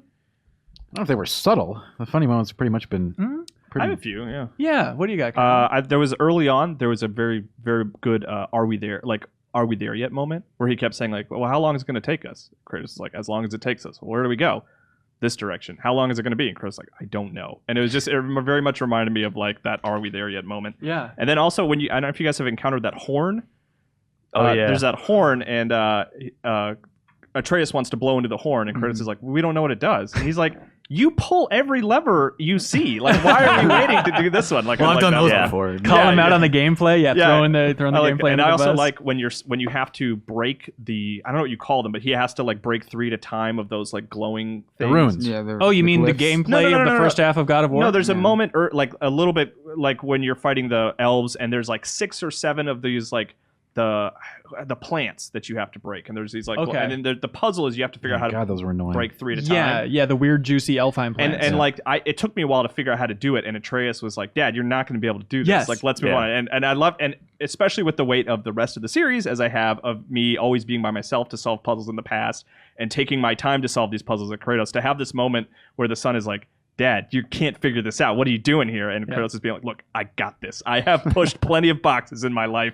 I can figure this out. But the confusing thing is that he was saying, like, you can't do it. And I think I ended up doing it. You do it. You do. That's the area with the hive, and you have to do it to continue. Right. That's why, I like that you did get a chance to be like, look, Atreus, I know how to do this. And Atreus was very visibly disappointed that he was like, that you figured it out, which I really appreciated. Nick Olson, real quick, Shay. Nick Olson brings up the point you brought up earlier, Kyle, about when Kratos is carrying one of the blue elf crystals around in a holder, and Atreus says, ugh, are you going to carry that thing everywhere? And Kratos goes, maybe I will. And it turns out you will. Oh, you will. You will. What do you have a moment there, Just Shay? overall, I like how, like, I know this is probably just a symptom of him being kind of an father, but I like just how short he is with Atreus sometimes, and how short he is with other people. Like, I think it was a conversation with Brock one time where he's like, he was asking him questions, and Kratos just like, yes. Dude, he's got and no they time asked for another one. bullshit. He's like, yes. And he's like, is yes all you're going to say? Yes. Right. He has like shades of Drax, I feel like, from Guardians of the Galaxy, like that level of humor every once in a while. One of my favorite moments also relates to Marvel, strangely enough. It's Sindri, and I think he's trying to explain how he's in Elfheim, because like, what the hell? We have the only way to get here with the Bifrost. How did you do this? And it's some reference where it's referencing Thor, which is confusing, where he goes like, to the novice, this must seem like magic, but to us, all right, it's magic. You happy now? Like, I love it. It's just like, okay, yeah, we know that you're thinking of that dumb line from Thor. Big deal there. There was one more that I liked where it was like I was doing side quests, and there's this underwater, this like submerged water wheel, and Atreus goes, oh, it's a water wheel. Oh, I guess more like an underwater wheel. And Kratos just goes, oh. He just grunts. And Atreus goes, did you laugh? And Kratos just goes, no, I do not laugh. Yeah. Which I really liked. Guy, he's mean. He's a great guy. Not a good dad, though. He's a no good dad. Okay, now we're getting to it. This is a whole page. All right, the number one thing referenced in all these emails. Oh, really? It has to be Baldur? Yeah, there we go. Matt God, McKenna what a- writes in from Long Island and says, can we please discuss, enough with the funny moments, can we please discuss just how awesome the Stranger boss fight is? Probably one of my favorite boss fights in the whole series, one of the coolest superhero-style fights in a video game. Sending him flying through trees and boulders, and vice versa is so damn cool. It's the second boss fight in the game, too. Ooh. Oh, I'm sorry. There seems to be a wind breathing on these microphones. Yeah. I just, Do you want me to get through this hype first, Dan, or do you want to take a crap on a microphone Let's right now? get through the hype, and then we'll... Oh my gosh, here we go. Jacob G says, hey y'all, the game's opening is a truly excellent subversion of expectations. After the Hydra, Colossus of Rhodes, etc., we're trained to expect a massive first level from these games. And for a long time, this God of War doesn't do that. Pulling a tree around, punching lackeys, even the troll fight is fine. I didn't know what to expect when a mostly naked, skinny guy showed up at the door, but I absolutely didn't expect the unbelievable knockdown, drag-out fight that entailed. Seeing Kratos and the Stranger literally fissure the earth with how hard they punch each other seemed to be saying, oh yeah, we can still do God of War like you like it. Is Jeff Park writing it? Sure. But on top of that, the Stranger, Baldur, yes, screaming, I don't feel anything, as you slice and dice him is weirdly I disturbing. think Dan Tack was yelling the same thing over the course of It's modeled after me. And a definite departure from the tones of the other games. For the next several hours, I honestly just didn't feel like the game lived up to the excellence that first fight promised. I just don't care about elves, they say. If I may, did anybody else, when like the Stranger punched Kratos in the at first, were you like, oh, he has no idea what he just did? Oh yeah, big time Like, for sure. I was I like, think oh that is the god. expectation it sets up. It does such a good job, too. Like, I think maybe even before that, he makes a reference to he might be in the know, where he's like, you guys are supposed to be so enlightened. So clearly he knows that he's a god of some sort. But yeah, they do such a good job of making that guy just seem skinny nobody. That's like, all Now right, we're- here now we we're- go. It's going to be a now we're slaughter. talking, yeah. Yeah. But like- And I'm so glad I didn't know that was coming. Did you guys know that fight was in the beginning? Oh, no clue. No. Well, I had read Joe's review before it went up, and I had read about like there's a moment in it that sets the bar absurdly high, and as I was playing, I was looking for it, and then immediately like after that fight, it's like, oh, this is totally the reference he used. I liked the fight. But damn it, Dan. He says in the most negative tone possible. I don't like. I don't laugh. I don't like him being like what we assume to be is, ostensibly at this point in the game where we're at, he's the main villain. Well, And he's pretty boring. There's a lot of foreshadowing about like Odin's a bad. I know. effing Hey, dude. we've got lots more Norse big bads that could come out. Even if but he is the main Boring, villain, I think he's an awesome main I villain. don't think so. I don't think he's the main villain either. Like, No, I don't think he mean, is either. Again, that's my ostensible take on things where we are in the game. He's the biggest antagonist, I guess, for the first half of the game. That's like focused, and you clearly know who it is. Because at the core, yes, he's an important Norse god, but he's also just a skinny guy.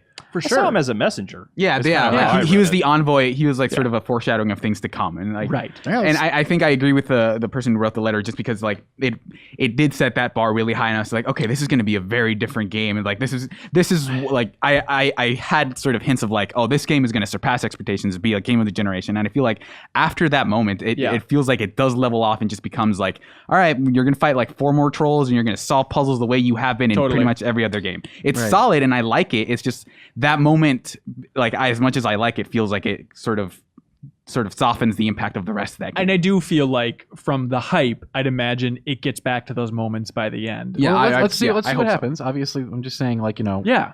I didn't think he was going to be the main villain until we got to Mimir. When he was showing up and being like the primary, continuing his arc of the villain that doesn't die. I think you'll kill him before the end of the Oh, game. For sure. I think we could say that without even speculation that he's going to die.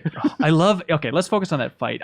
Maybe we can do it here at Game Inform, but I really want Santa Monica to make like an anatomy of that scene and just walk through frame by frame. Well, when photo mode releases, It's I don't a know. very cinematic yeah. encounter. You can have all the entire fight with Kratos smiling the entire But I love when he like crashes him through the roof of the cabin, and then Baldur just super quick. It's like, why are there 2 beds in here? Just like the kind of creepy, subtle way, or like you're climbing back up the cliff after he throws you off, and he's like taunting you. He's like, your struggle is pointless. I feel nothing. It is it is an incredibly well choreographed scene, and I think it is. I know that some criticism has been levied as like, oh, it's not one shot because you can cut away, and it sort of just uses gameplay as sort of like a band-aid for the moments where it doesn't cut, where it's just like, I mean, you can pause it, which is one thing for sure, but also it doesn't cut, but it always goes to gameplay, right? Like so it doesn't feel like an achievement in the way something like, I mentioned this on our live stream of just like, it's not sort of an achievement the way sort of that scene in The Raid or in True Detective where it feels like, oh, this took a lot of work. But I think that the what I like about that camera is that it feels more intimate, and I think that fight is sort of the first showcase of like, here's what we can do with this new camera angle. Of just, it is not, you are not sort of like walking on a god and you're like this tiny speck, so it's not sort of, it's a different kind of spectacle of just this is just so fast and furious with like the camera shifts, and it feels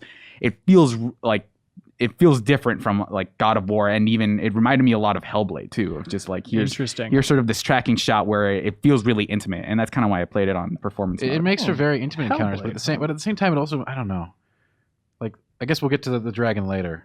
Yeah, I'm sure somebody wrote in about it. they did. You're right. It's not intimate enough. Sometimes I do feel like the camera's chasing the action a little bit. Like in a way, like there was one scene where like Kratos gets thrown far away and the camera like literally has to like run after him, Which I like a little lackitude. At that part I was kind of like, I don't know if it was really worth it to like have this continuous camera, but I've come way around on it. And I actually really appreciate it just as a means to tell a continuous story. Yes. I like knowing that there's no camera cut going into the game, because like there was one scene where he's like, well, son, we have to go on this journey.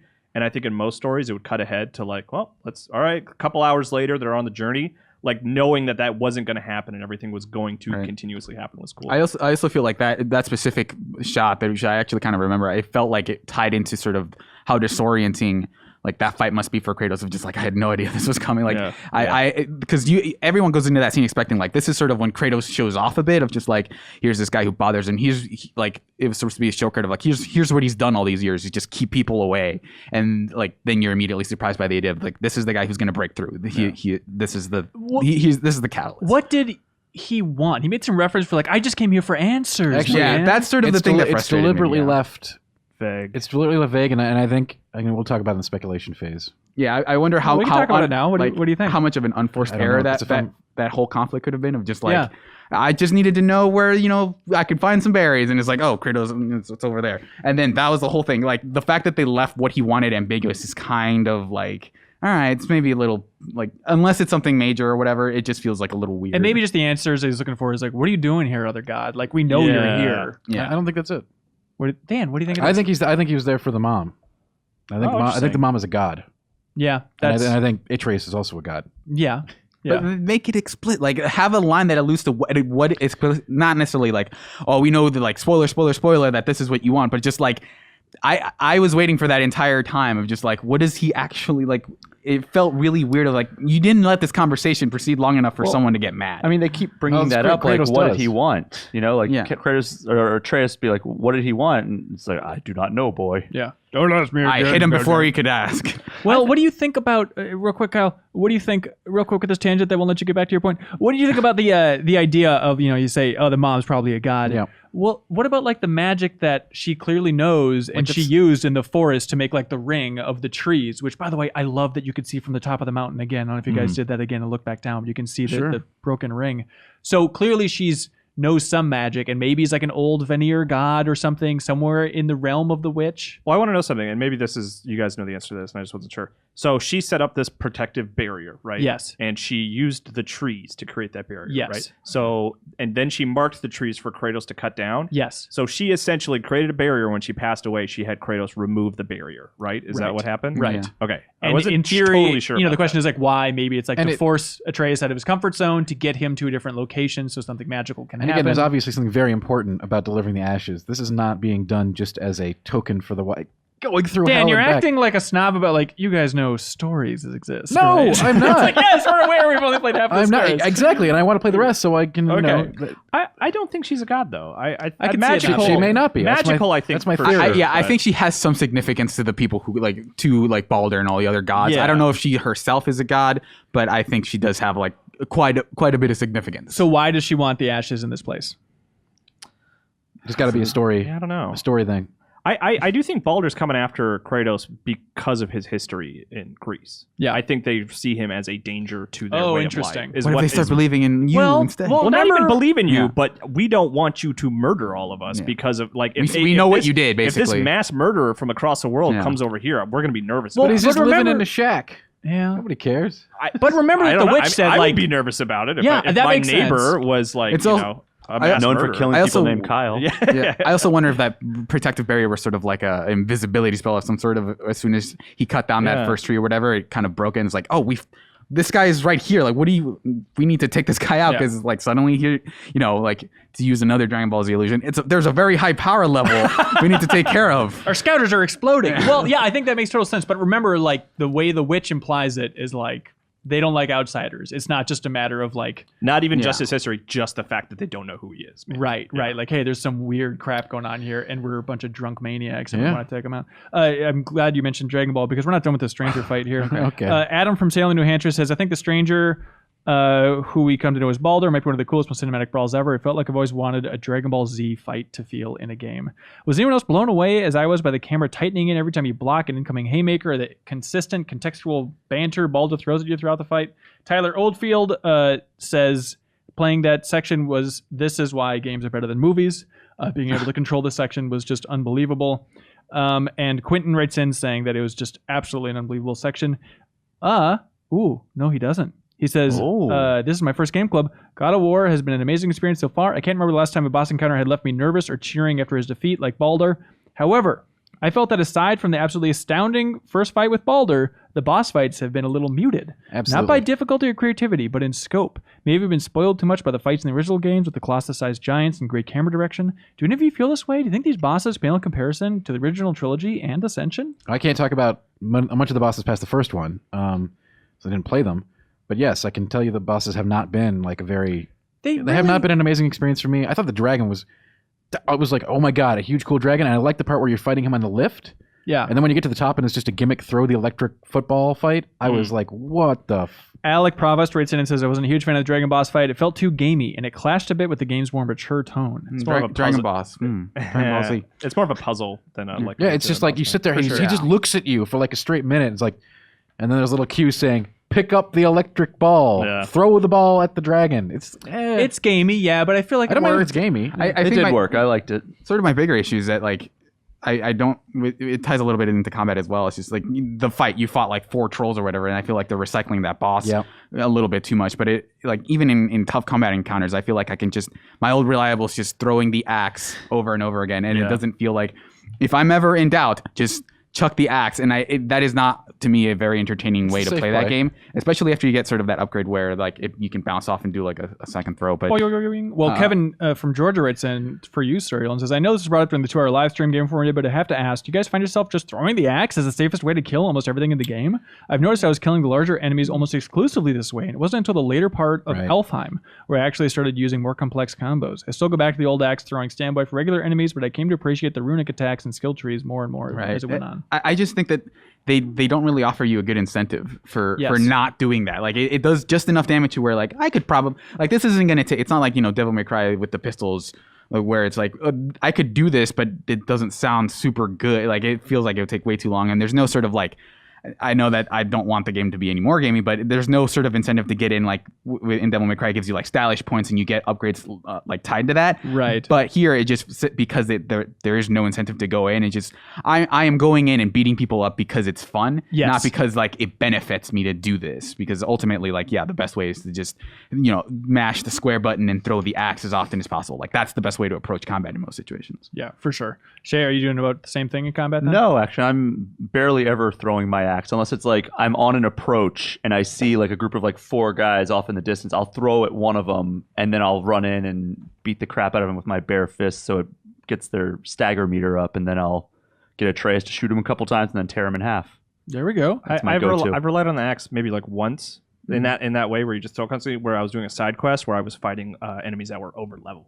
And I kept dying, and I was like, well, this is my safest route. Like, otherwise, I've been getting it like the axe. I haven't been doing, like, that's not the only thing I've been doing. Like, I've been engaging in combat because I think... we know, you're the best God of War player on the planet. Well, when you go in and you just, like, beat enemies, like, I feel like the combat feels better, but it feels like if the game ever pushes back, basically, I'm just like, okay, this is actually kind of hard. I just retreat to throw the axe mode. You want Atreus to yell out, Dad, that's lame! Stop doing it! That would only get, like, a B grade in terms of combos. You're taking too long! Well, Andrew Gillis agrees with you here. He says, what surprised me most is the combat. It gets pretty chaotic, and once you start unlocking the numerous skills, it's almost overwhelming how many options you have at your disposal. I often forget about certain moves like the amulets or talismans or whatever those are. It's also jarring how projectile heavy the game is. The axe throwing is an awesome mechanic, and you're using it so much it reminds me of Gears of War a little bit. With the close over-the-shoulder camera, God of War is easily the best Thor game I've ever played. Good news is, we're throwing our axe a lot, but it always feels incredible. I'm still in love with that animation. I'm still satisfied after hours and hours and hours. Just of a doing little that. vibration, vibration beyond that. Oh my God, I'm so glad you brought up the vibration. I think it's a great point, and I'm so glad somebody else like Pat from Ireland writes in about it and says, we should take a moment to appreciate the option to set vibration intensity and that it defaults at the max. It's something I don't find as common in modern games, but I think it beautifully adds to the weighty feel of the combat. This is absolutely brilliant. Yeah, absolutely. And I was trying to figure out, like, why is vibration sticking with me so much in this game? And it's that you feel the axe as it goes. With each turn, it vibrates. And then when it hits something, your controller vibrates too. And it's such a subtle way to connect you to that axe throughout the entire game. The sound in the combat is so good because it's just like every hit is just... It feels really it's just so loud. Just everyone. It's like bing, boom. It's got good action. And then like the sound when like you... Push, bash, ow. Whoop-pow! That's right. Like that? Yeah. Okay. And then when you recall the axe, the sound that it makes is awesome as well. Yeah. Like when it rips out of an enemy. Oh, and just that catching animation is so good. I love when I leave. I threw the axe like a few minutes ago, and then I needed to like solve a puzzle. It takes a while to come back. Well, then I'd forgotten that I never returned it, and it's like, oh wait, and then you just hold your hand out, and it takes a couple seconds. It feels That's also it would be so easy just to, well, not easy, but just to have it like come back at the same time. Every time you recalled it, but the fact that it varies, just it lends such a credibility to that world and remembering like, oh yeah, I think it was a couple stages back. I forget exactly where I left it. Danny, enjoying the combat, big boy? I enjoy the axe feel. Yeah. Okay. I'm definitely enjoying that. The standard combat, I don't know. I find myself relying on Atreus a lot. I'm playing on normal, so I don't know if this is different on other difficulties. Maybe I'll try one of the harder ones later. For Game Club, I didn't know how long it was going to take, so I just decided to play it on standard. Can you bump the difficulty in the middle of the game? Do you know? You can, but then you can't do ultra challenging. That one you have to start from the beginning. Yeah, and you can't bump down after you start that. Okay. Yeah. Ryan M says he feels like combat's missing something overall compared to the fun of the Blades of Chaos. On the difficulty thing, real quick. Sorry, I'm juggling paperwork. We're There's a lot doing to too go much through juggling. here. Let's go in order. No. This is relevant. Jake Ahola from Decatur, Illinois says, I'm just awful at this game. I'm playing on the give me a balanced experience difficulty, and occasionally I'm having trouble. I realize that there are some optional tougher enemies, but I hit a wall early on in the main campaign with a couple of Draugr burst out of a wall with heavy weapons. Yeah. I must have lost to these monsters at least 10 times before I know finally beat I them. know exactly what the party's talking about, and Since that was then, tough. Since then, I've upgraded Kratos and Atreus to make my experience more easygoing. Finally, I'm fairly certain Leo should add the opening music to Commando while Kratos is hauling the tree around. Leo, you don't have to do that legally, but Draugr. So you want Yeah, Leo that- to come to his house? Yeah, I don't know. That scene where they burst through the wall actually gave me some trouble as well. Really? So you don't have a same lot of here. abilities at that point. So yes, that's a point where I just said, okay, I'm going to throw the axe, and makes it seem really easy. Yeah. If you just keep backing up and throwing the axe. Later on, the combat does open up a lot, but I think it is essentially a pretty simple combat system. Interesting. I mean, I'm not super in love with it, but I feel like it does feel better and a little more intricate than like past God of Wars, which to me, like, I haven't played them in a while, so it just felt like you just press square and triangle in whatever order you want, and some cool things will happen and things will die. Like that was my recollection of God of War's combat, which might be a little dismissive, but like this feels like you have to at least think critically a little bit more, if not sort of. Even if when I'm throwing my axe, I have to like, okay, make sure that you are taking care of the enemies that are farther away. There's some enemies that will be super annoying if you don't take care of them immediately. And like there are different enemy types to deal with. Like some of them, can't be affected by your axe and things like that. So I do think this combat is better than sort of the original.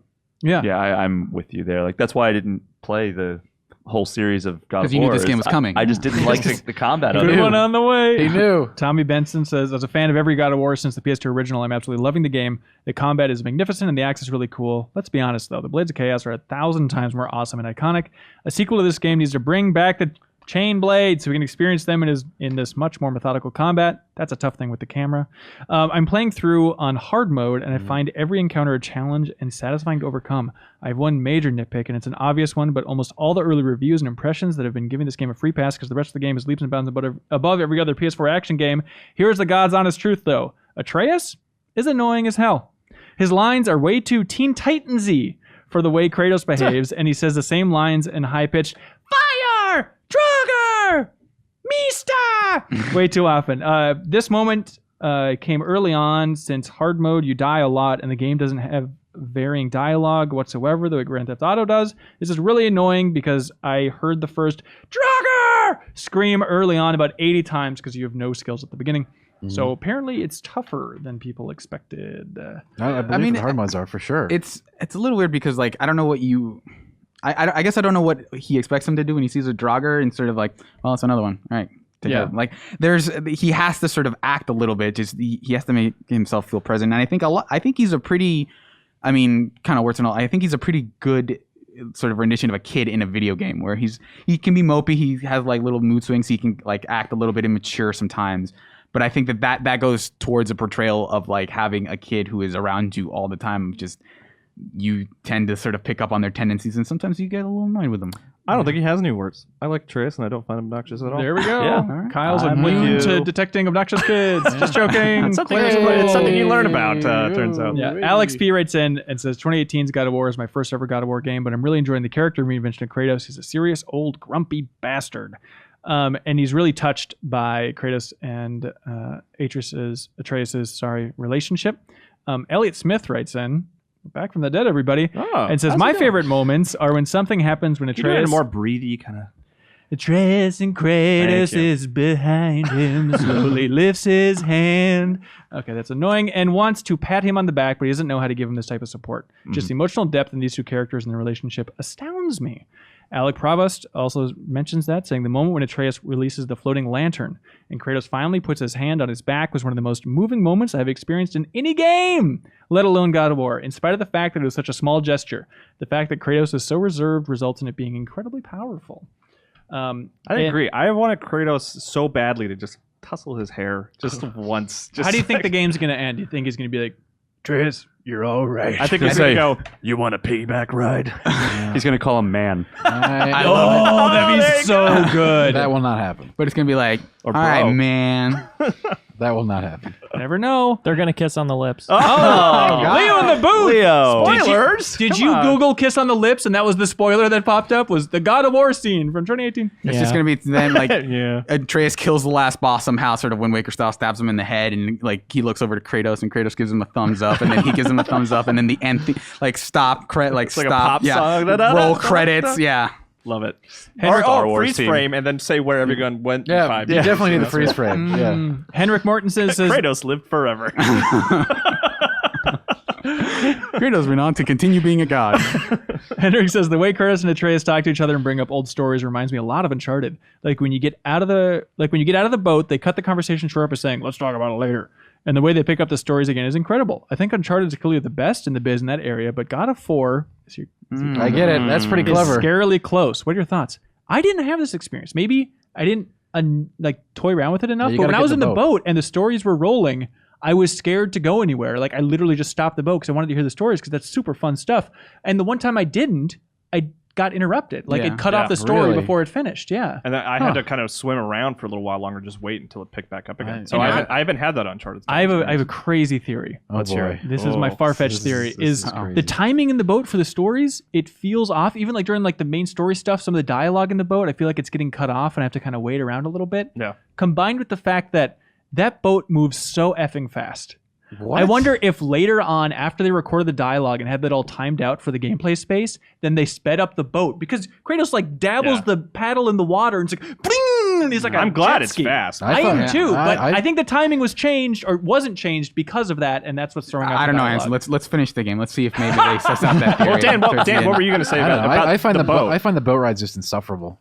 Really? Insufferable? It's just Man. like, Maybe the I only feel insufferable like- thing is your head. I feel like maybe, but I feel like a lot of the times when I'm playing the game, including the boat rides, it feels like I'm just doing chores. It feels like I'm not having a good time when I'm doing. you ever done chores? I have done chores. Have you played a video game? I dabble. But are they telling stories? Are you finding those engaging, or are you just not interested? The story's all right. Yeah. I'm talking about like Turns out the hair, or I mean the tortoise one. like it doesn't do anything for me. I'm like, let me kill some more monsters. Let me kill a big boss thing. That's what I'm here for, right? Like it. I like those like moments hanging out with Atreus, and also in the water, it's a small thing, but you can look out for barrels to get hack silver. Yeah, you got to get that. I mean, it's just a nice little direction to give you while you're and going again, from point A I want point to temper B. this a little bit. I'm not saying it's like the worst thing ever, but Yeah. it's. You want to get to the action. Basically. Yeah, exactly. Yeah, enough with this. You God would of have War play. hated Wind Waker. That's true. Aaron writes in just for you, Dan. Did he? And says, "Hello, Hanson and crew, specifically Dan. How encouraged have you been to check out the side content in the Lake of Nine so far? It's like a Souls game in the way that it can let you walk into fights in areas you're not ready for when enemies can kill you in one hit, but I love it because of that freedom and that surprise." That's weird. I don't think I've maybe I haven't explored to the extent that you guys have, but I don't think I've encountered an enemy that like felt like, oh, I guess I should come back. Oh, Like, I totally did. Really? I totally did. I had a guy that was killing me in one hit. Well, was Really? it one of those glowing orbs? It was at the Thor statue. Okay, because there's what you can run into is like you'll find these like glowing orbs, and if you activate them, like there was Yeah. one that sprouted 2 witches that Those killed me are in really one hit. good. And the idea is you go back. To Oh those no, really it powered wasn't that. It ones. was I just found an island, and Yeah. it was like I was trying to like help out the spirits that were around the Lake of the Nine, Yeah. and I did 3 of the 4 that you're supposed to do, and I did the 4th one, and it was like I was being killed one hit. Like Yeah. Yeah, like the It's hard, been rare though. I would Sorry, say. like the hardest part that I had was like there was that one side quest, but I think Brock takes you on where it's just like go get me this like dead guy's like you have to ring go to or the what- different Fafnir rooms. yeah, storage. Yeah, go find me this guy, and you have to go in like there's 4 different paths, and like that has been the hardest part of the game for Yes. me so far. That's where I was throwing the axe. is yeah, that one like scene. that was sort of the one time where I was like, okay, I'm gonna like this is gonna get dicey, but like beyond that, I guess I haven't explored to where Maybe. you guys have, but I've seen purple health bars and stuff. It's just I haven't. Maybe I should go back and explore a little bit more. But Travis says that unlike other more open world games, I don't feel overwhelmed when I explore this game. This game is focused in every instance and he loves it. Tyler feels the opposite, saying games with this sort of openness gives me anxiety all the times. I just want to make sure I don't miss anything, but I also want to stay connected to the main story and not miss any narratives. Is this just me? Are you guys? So I don't feel that it's open world at all. No, right? No, like definitely not. You've got a couple of side activities, but it's a straight line. Right. Yeah. Right. And there's nothing wrong with that. I'm just saying, like, that's how it feels to me. Well, what do you guys think? You're feeling the push and pull of like, I want to go explore, but the main story I'm enjoying so much, I feel like I'm robbing of that. I feel like it's always minimal enough to where it's like, oh, I mean, I can have this little tangent. Like, it never feels like, oh man, I can, like, I have like 5 different quests I can go tackle at once. I don't know what to do. It always feels like you are on this main path, and every once in a while there's sort of like a left or a right turn that you can maybe take and then go back on the main path. And Atreus will remind you, hey, should we go exploring? Hey. Yeah. One thing on this topic, which is like maybe a bigger discussion, or maybe not, I don't know. The size of the world reminds me a lot of Arkham Asylum. Like where it's open, like, and there's a lot of elements of the game that remind me of Arkham Asylum. The repeated boss fights? In a really good way. Like even things like throwing the axe, like even you throw a lot of batarangs in Arkham Asylum. And like, it's just, and the way the camera is really tight on Kratos is just like it's really tight on Batman. And the way it's like a continuous story without any cuts is like very Arkham Asylum. Injustice, Gods Among Us. Exactly. Also similar like cloth tech that looks really impressive. Right. Yeah. But the thing is, because of that, everyone is kind of calling out what I love this game, but everyone's calling it as like this crazy new innovator. And I'm like, I don't really feel that. I'm really enjoying it, but I've had experiences like this before in games, and one of them is Arkham Asylum specifically. Like and I love that game's size. Like I think sometimes the later Batman games got a little too big. But I love the size of Arkham Asylum, and I love the size of the area in God of War. It's open enough where you can explore, but not so big that it feels like there's a lot of wasted space, which I really appreciate. My biggest concern whenever I'm like trying to do all the stuff in an area is I'm concerned that I'm not going to get because there's always like the 2 paths you can take. There's like, this is the side area and this is like the main area. Game design. Yeah. And I'm always worried I'm going to take the wrong path, and I'm going to like advance the story before I get everything. So I'm like, I'll hear Atreus say like some narrative line, and I'm like, oh god, go back. Yeah, I feel like that's an instinct you have to develop. But to speak to Kyle's point, like about sort of like the size and sort of the comparisons to Arkham, I think one of the things that I was sort of expecting was sort of like that, right? Like the way people have been talking about this game, I felt like it was going to be sort of like a rise above one. And I think during that Baldur's fight, I felt it of like, oh, this could be something different. Like this could be something new. Yeah. And I think from there, it feels like it has not necessarily developed, but like it went back to being like very high quality, kind of like very above average, but kind of still standard video game. Yeah. Well, which real quick, by the way, everyone's calling out that Baldur fight as being this big like oh, this is different God of War. Every God of War opens with an insane boss fight. Like that one is different. God of War 3 is absolutely nuts. You're climbing Mount Olympus and you're fighting Titans and you kill Poseidon in like the first hour. I played that. I did not give a crap. The opening of God of War 3 feel a thing. Well, that Kyle, I felt like Baldur at that moment. Stupid. No, I'm just kidding. When I talk about like it felt feeling different, it felt. I think it is the way that fight ties into the series' tone of just like this. He feels sort of desperate and not sort of like super angry and like he's taken off guard. Yeah.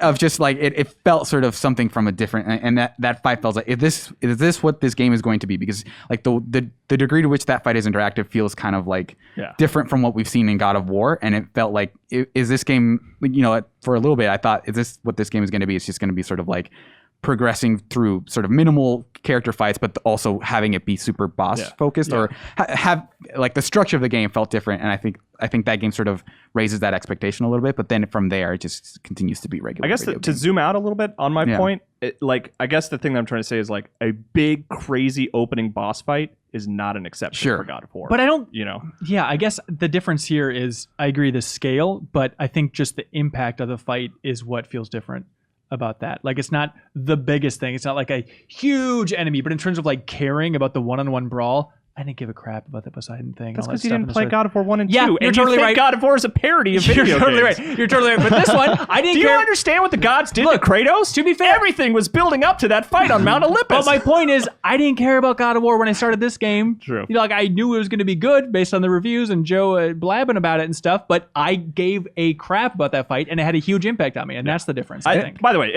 I love that opening fight. Right. It's great. Stop asking. I also think like there's a pace, like also it sucked. Like the thing about the God of War is like the stakes by them are so high that it just feels like here's another monster he's going to take down. And I think the fact that you have this conversation with him at least and establishes a little bit of stakes, and also the fact that Atreus is sort of part of it. Is yelling from the foot of the mountain. That's a conversation. That Well, counts. but like it felt sort of like the storytelling in God of War felt sort of like super campy in a way that it was hard to take it seriously. And I think before then, God of War sort of establishes a thing of like you should maybe take it a little bit like the story a little bit more seriously. And the way this integrates into that, I think, is sort of the thing that sort of signaled to me like this feels different. Nathan Jones from Ohio wants to bring up something that Kyle brought up 7 minutes ago. He said, "Oh, Batman!" Talking about comparisons to other games. Is it just me, or is the game design strikingly reminiscent of Dantek? What do you think he's going to guess? Well, since you just brought up Kyle, it's Batman. Incorrect. Strikingly, Super I Meat don't know what Boy. you're thinking. To Hellboy? Strikingly reminiscent of Rise of the Tomb Raider, and I mean that in a very positive way. I can see that for sure. I actually do see that. Yeah, that not There's only snow. the snow thing. Well, also forget about the fact that Cory Barlog was going to direct Rise of the Tomb Raider, and then he left Crystal Dynamics to go back to Santa Monica. So it's bizarre that they end Well, up if they're not going to let Laura fight Baldur, I guess God of War will fight him. What series can I put God of Baldur in? Now that would be sweet. I like that comparison of a similar size thing where an open, not an open world, but a series of open levels. Well, what do you think about this comparison? Adam Love H. it. and Naaman, I'm sorry, pronounced Numan? Okay. Numan and Adam H. Raiden, they both reference like, okay, you know, Zelda references, Last of Us, Uncharted references. Then they both come to one reference out of the blue. I had no idea. These are all some of my favorite franchises. All these references are fun. I even see a nod to Darksiders with the shatter crystals, which is funny because Darksiders was itself a huge nod to the original God of War games. And then also, Numan says that exact thing, saying the sap bombs are almost identical to a mechanic in Darksiders, where you throw these spike balls at specific areas to cause explosions to open pathways. And the fast travel system, where you traverse the world in a tree, is similar to the Vulgrim Gates, where you do almost the exact same thing. Do you guys see any other similarities? Has God of War ultimately stolen the thunder of Darksiders 3? Well, I don't know if grenades are a patent. They kind of do look similar. Like if you mechanic, put the asset for like or the models for those bombs in Darksiders, I feel like they wouldn't have looked out of place because they're like kind of edgy and glowing and like they kind of looked in that style. Yeah, very very Joe Mad. Oh my gosh, let's get into this. Okay. Henrik says, how awesome is that world serpent? The way he looms over the lake at all times and changes his positions between story segments are awesome. He has literally scared me a couple times when I look up in the sky and his eyes are glaring at me. Probably one of my favorite scenic objects, creatures, anything I've ever witnessed in a game. Ryan M says, anything with the world serpent is mesmerizing for me. I also really love the cinematic interactions with the dragon atop the mountain, even if the gameplay didn't impress me there as much. Okay, so that world serpent. the world serpent, man. Awesome. Yeah, really, really great. In fact, I think it's somewhat, again, somewhat of a missed opportunity that we're not going to get to fight it ostensibly. Maybe Since he's Odin on will our like side. possess him at the end or something, or maybe like it has been Loki the whole time. It's funny because I kind of feel the He's a opposite. major figurehead in Norse mythology. Absolutely. He's been in a ton of games. But this is really good. I think he looks amazing. He'd be a stereotypical God of War boss fight, right? It's just a giant monster. That's thing. why I like that you don't fight him. Yeah. Because when they All first right. showed him, I was like, I bet I got to kill Also, that they thing. can make a sequel. And Well, I wanted to kill it. All right. Also, I just think it's so I don't clever. like that thing. It's so clever to have him like laying in the lake, and then when he gets out, then that changes the water level. It's like, oh yeah, of course, science. That's right. But I guess maybe I haven't been looking around or paying attention enough. I haven't noticed him shifting. But a lot of people emailed in like, it's so cool that he moves, and every time you go back to that area, he's like in a slightly different spot. Overall, that's so cool. Yeah, I didn't notice notice it. Yeah, I think I'm with you. Where besides the one time they say, "Hey, the water level shifted" because he's lit. Like Right. the one time they explicitly mention it, but beyond that, I don't feel like I've interacted with it too much, and like- even looking at it. Yeah, I like that moment too, where Atreus is like, "Oh, it's the world serpent. They say he wraps around the whole world." And Kratos is like, "Exaggeration. It's overrated. It's not that big." Oh my gosh, Randolph Sparks All says, favorite small moment is when you're climbing up to the summit of the mountains, and Atreus says it feels good to be strong and powerful, and Kratos just sighs and says, "Yes, it does." And that's very It's so cute. true. Yeah, it's a cute little moment. There's another one where he's pushing something and he's like, that looks heavy. And he's like, it is.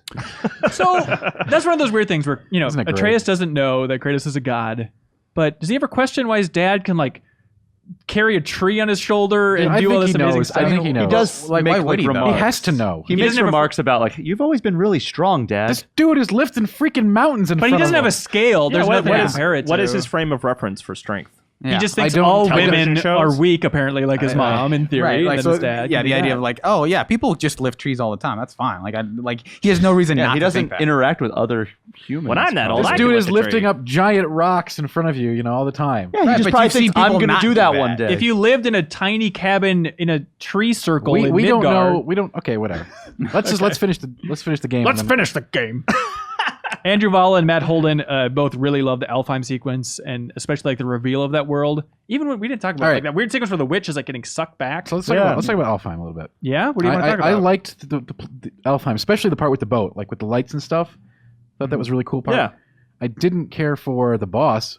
I thought that was like the most horned one guy? whatever. He's like a mini boss, whatever. The I don't big even know if I dark elf. consider him a boss. It I was mean, so he quick. got us a mini boss. He's got a health bar. Mini boss. Sure, he's a boss. He's just like, who He's is this? another enemy, Why do though. I care? Yeah. Some dark elf guy.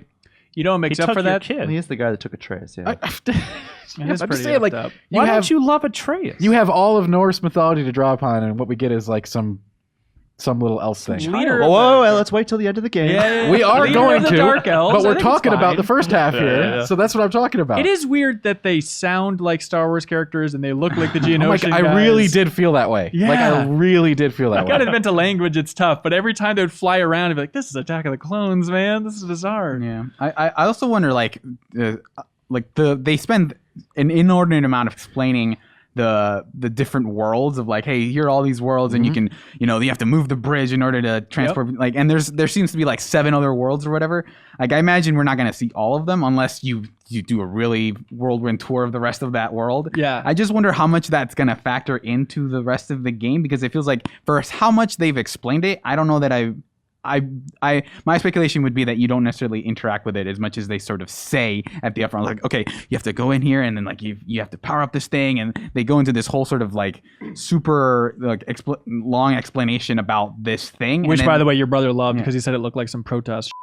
oh It yeah, does look like some Protoss. Yeah. Well, when they were describing like it's the exact same geography, but it's a different realm. Like they went out of their way several times to be like, we're in the same location, and I really thought.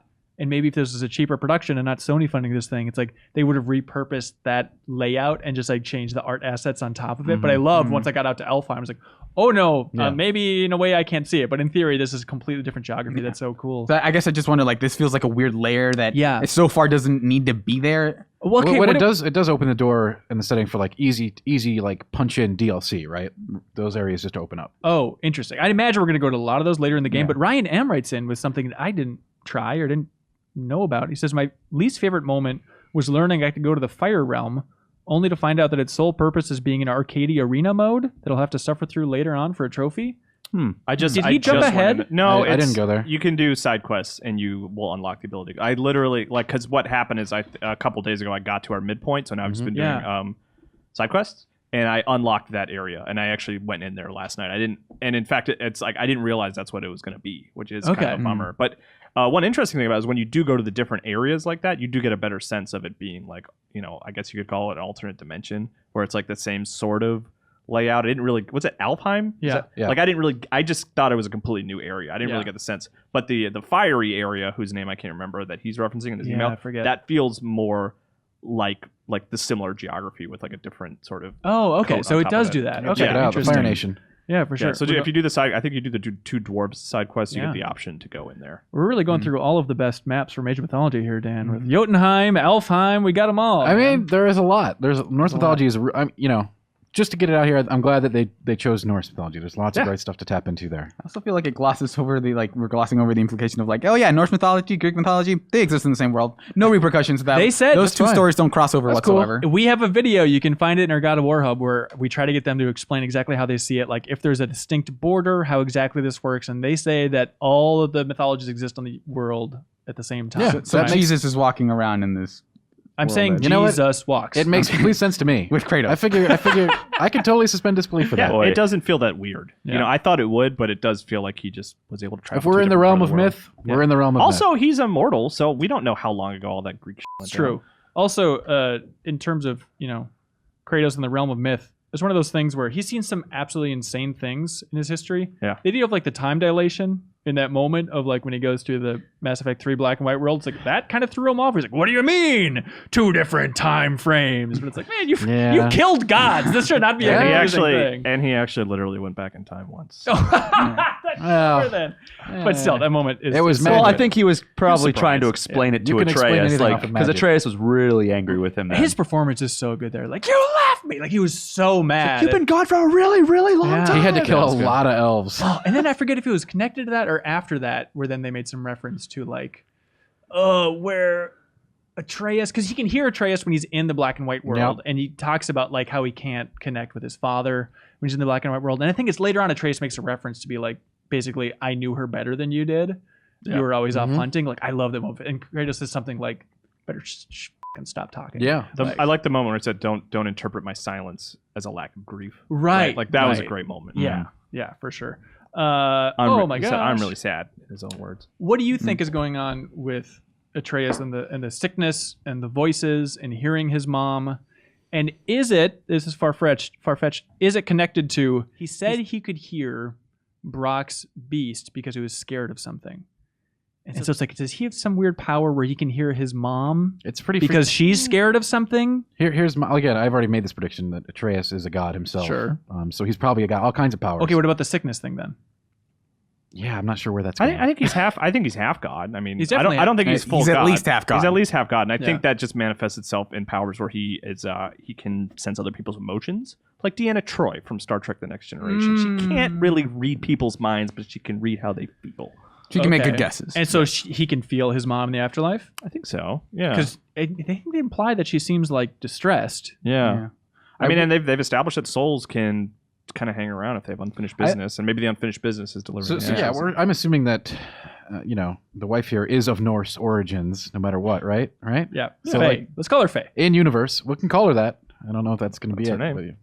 It's the name we have. I think they've mentioned it explicitly that her name. It's the name we have. Let's wait till the end of the game. Dan's just being, he's just thinking of all. Personally, I feel like we got a couple more hours of the story to tell, and I do too. I don't want to spoil anything, but the game will wrap up. All right, well, I'll wait for that. Do you guys think it'll map to some other? Like, I wonder if we knew Norse mythology better. It's like, oh yeah, being able to read minds and emotions. That totally maps. There are onto definitely Discon. some things that we Astrid. can extrapolate from Norse mythology, which are probably huge spoilers, so I'm not going to go into them right here. But there are. Well, answer me this: are there like mind reading, emotion reading? No, not things that I know of? I'm just talking about other things that are obviously going to happen. Gotcha. Mike Hennessy, real quick, says, I like that everything isn't a QuickTime event. I especially appreciate that I don't have to button mash to open every door. No more frustrating minigames. I really just like the flying sequence from God of War 3. So the QuickTime events thing, there's subtle stuff where like you tap circle to like get the big thing back on track to like set up the realm spinner, all that nonsense. But even out of the gate, there's a part of me, and I'm not a fan of QuickTime events, but it was the moment when Atreus and Kratos, and he's like testing him in the cabin with like his speed with like the punches. There's a part of me where it's like, I want to control this. Even if it's a QuickTime event, I kind of want to control having Atreus do the punch and trying to slap his hand. There are a few. I think when you're trying to like align the lift or whatever, you have to go into the specific thing and push it. Yeah. But yeah, and actually, very minimal. You have the option if you go into the options menu, as you would imagine, to have it be a hold instead of a tap. That's smart. smart. Accessibility. More about That's these nice. options. I'm going to go change that. That does sound pretty good. And then also another thing I love is, I don't know if it was like this in the old game, maybe it was, Kyle, but I love just like slamming your foot down, just like stomping the little health things. It's such a quick, easy I like animation. those. I like if it. that's how it was in the original. I like it. It's a super gamey thing though. But Guys. I like how he punches just through chests. Yeah. Open them. Yeah, for sure. Michael I also Giannetto. like that his little axe holder is his logo from the original God of War. I would be curious about that conversation with the Kyle, metalwork. I'd like this one custom made. I like that he please. grew a nice beard. I like that too. Anthony Argain from Malvern, Pennsylvania says, holy crap, not only did Santa Monica bother to actually animate something in Kratos' back to hold his weapon instead of most games which have it levitate, but it's actually the God of War symbol. Yeah. Whoa. That is so cool. There it is. We called it. Michael Giannetto mentions that, hey, there's armor in this game. I'm using the metal plate armor, STR focused. What do you guys think of the gear and all that?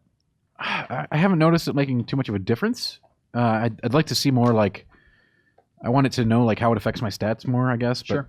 it's not that important, and I get that. It's just there. It's the thing you upgrade, and you just go through the motions. Like, Yeah, okay, it feels a little superfluous. Of like, I'm not noticing the change like that. And I'm sure, like, if I took off all my gear, I'd get my ass kicked more easily. But it feels like, oh, we need to give them something to maintain. It can't. The game can't be this simple, right? So we need this gear system in there. So, like, it's one of those games where I just pick whatever looks cool because, like, when you pick different gear sets, when you upgrade them, they get stronger. But like when you're choosing between different pieces of gear of the same tier, it feels like you're sort of just swapping stats. It doesn't feel like, okay, well, this armor is more geared towards this. So I just end up picking sort of like the standard thing and just upgrading it. Yeah, for sure. Randolph Sparks right in. Brian Shea, this is for you. Okay. He says, this has been one of the best reinventions I've ever seen. So much has been radically changed, yet it all still feels like God of War. I think the music really goes a long way here, especially those ominous choral chants, and of course, the grab kills are just as God of War gets. What do you think of the music so far, Shay? I like it. Yeah, I'm really blown away, and I feel bad that we were making jokes underneath it a while ago on the podcast when we did that text adventure, because even in the background of during that entire sequence, I was like, that music's really good. And now that it's focused in the game, I think it's incredible. Accompanying the action, it's just unbelievable. Unbelievable. Jimmy Bedell, JT, Adam from Salem, New Hampshire again. He says, I'm sorry I wrote it again. Yep, that's okay. They all absolutely love the camera work. They think it's absolutely amazing. Also, they say I pronounce vague funny. Yep, that's right. I'm Minnesotan. That happens. Scott Heslop. Scott Heslop is speaking my language here, Dan. Is he? And it's not Norse. What's he saying? He says, I think this game should be renamed God of Puzzles. Seems like I can't walk more than 50 feet without having to solve a puzzle to get where I want to go or to open a chest. I wish there was more combat sequences and just let me open up chests where I want to go. I appreciate the story, combat, world, and characters, and I want to experience those. That is what I was referring to earlier. Was sort of like it just becomes like, I don't like how sometimes it just feels like I'm doing structured segments. Like now I'm solving a puzzle, then I get rewarded with a battle, and then I have to go back to doing like puzzles and climbing and moving rocks. Do you not like this game, Dan? I do like it. I'm certainly not as hot on it as everyone else. I like the puzzles, actually. Me too. Like, I think they're simple, but they're fun to do. Like, I'm absolutely not saying this is a bad game. That's insane. Okay, gotcha. This is a good game, not a great game. Okay. I like the puzzle a lot too. I like doing them. It just feels like half the rewards is like, all right, I got this hack silver. Like, why does Kratos need hack silver? He's like one of the most powerful beings in the universe. Like, I understand like axe upgrades, like to his divine axe or whatever. But like the idea of like, I really need to do this puzzle so I can get just a little bit more silver so I can have a stronger piece of gear. It just doesn't feel like it's in line with what that game wants to convey. Yeah, the rewards are one thing, but I do enjoy the puzzles themselves. I think are fun. Yeah, even if it's a lot of searching around trying to find runes, a lot like Hellblade. Yeah. It's like, I'm just looking for runes in this environment. Actually, the rune puzzles I don't mind. It's the stuff where it's just like, now I'm climbing on a wall, still climbing on a wall. Now I'm moving a rock. Now I'm looking around for some stupid thing I gotta hit. In a video game. I will like the reason I think that's going to affect me later on is that you encounter things like we don't have the right tool for that right now. We have to go back, and I think for most of those, I know the reward is going to be like hack silver or some rune that's not going to replace some hack silver. The two that I already have. Like the rewards don't feel compelling enough to where I don't know if I'm going to go backtrack and do all that stuff. Yeah. Except for those doors, like the doors with like the diamond on them. Those feel like those will be significant. Yeah. But everything else is like the chests that are like wrapped in red barbed wire. I don't know if I like.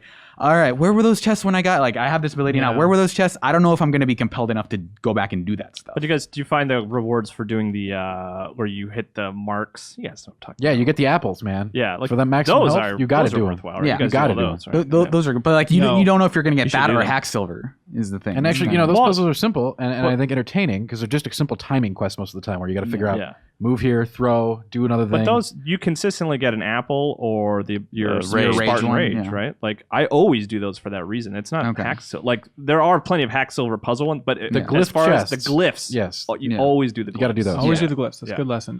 Little details here. Andrew Vallis says, the attention to detail in this game is amazing.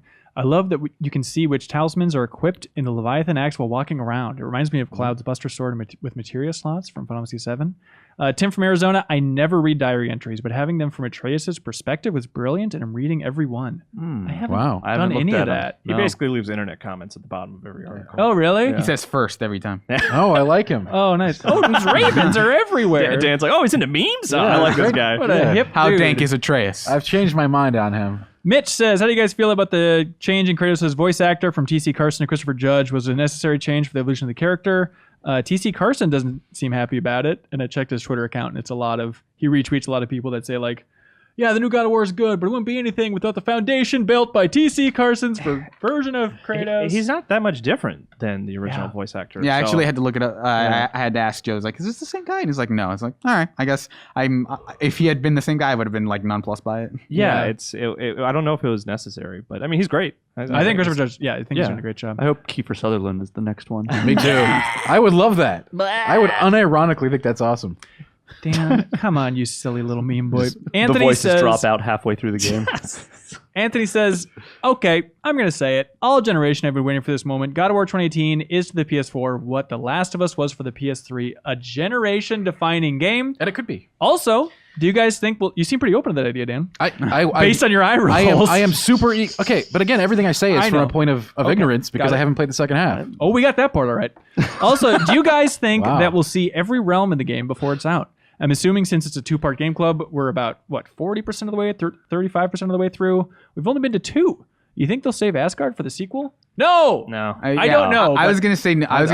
We're not going to see all those worlds. But I think there's no way. I think what Kyle said about going back and doing sort of like these little combat arenas, make me think that all those things are just kind of like smaller scale activities that you do in the post game. It's just like, if you like this particular realm is this challenge, and so and maybe they go back to those realms. There's a boss fight in one of them, right? So like Kyle had sort of made me rethink where I stood on that. Yeah, I know on the cover story trip, Joe and I talked a lot about like how are they going to divide this up? Is this game going to be Midgard only, and then you're going to go to Asgard in the sequel? But at this point, I'm feeling like there's no way around it. We have to go to Asgard. I would say like the two, like besides Alfheim, I think that's going to be like the last area is just going to be Asgard. I don't think we do. I think so too. Yeah. You don't think we do? I don't think we do. Wow. Asgard's probably not. We'll see, but this really does feel like they're building up to like a singular story. In the same way, God of War 1 was very much a singular story, and then 2 planted the seeds for like a bigger story. Right. I think that's the case here. God of War 1 is a very singular story with a Death Star destroyed at the end,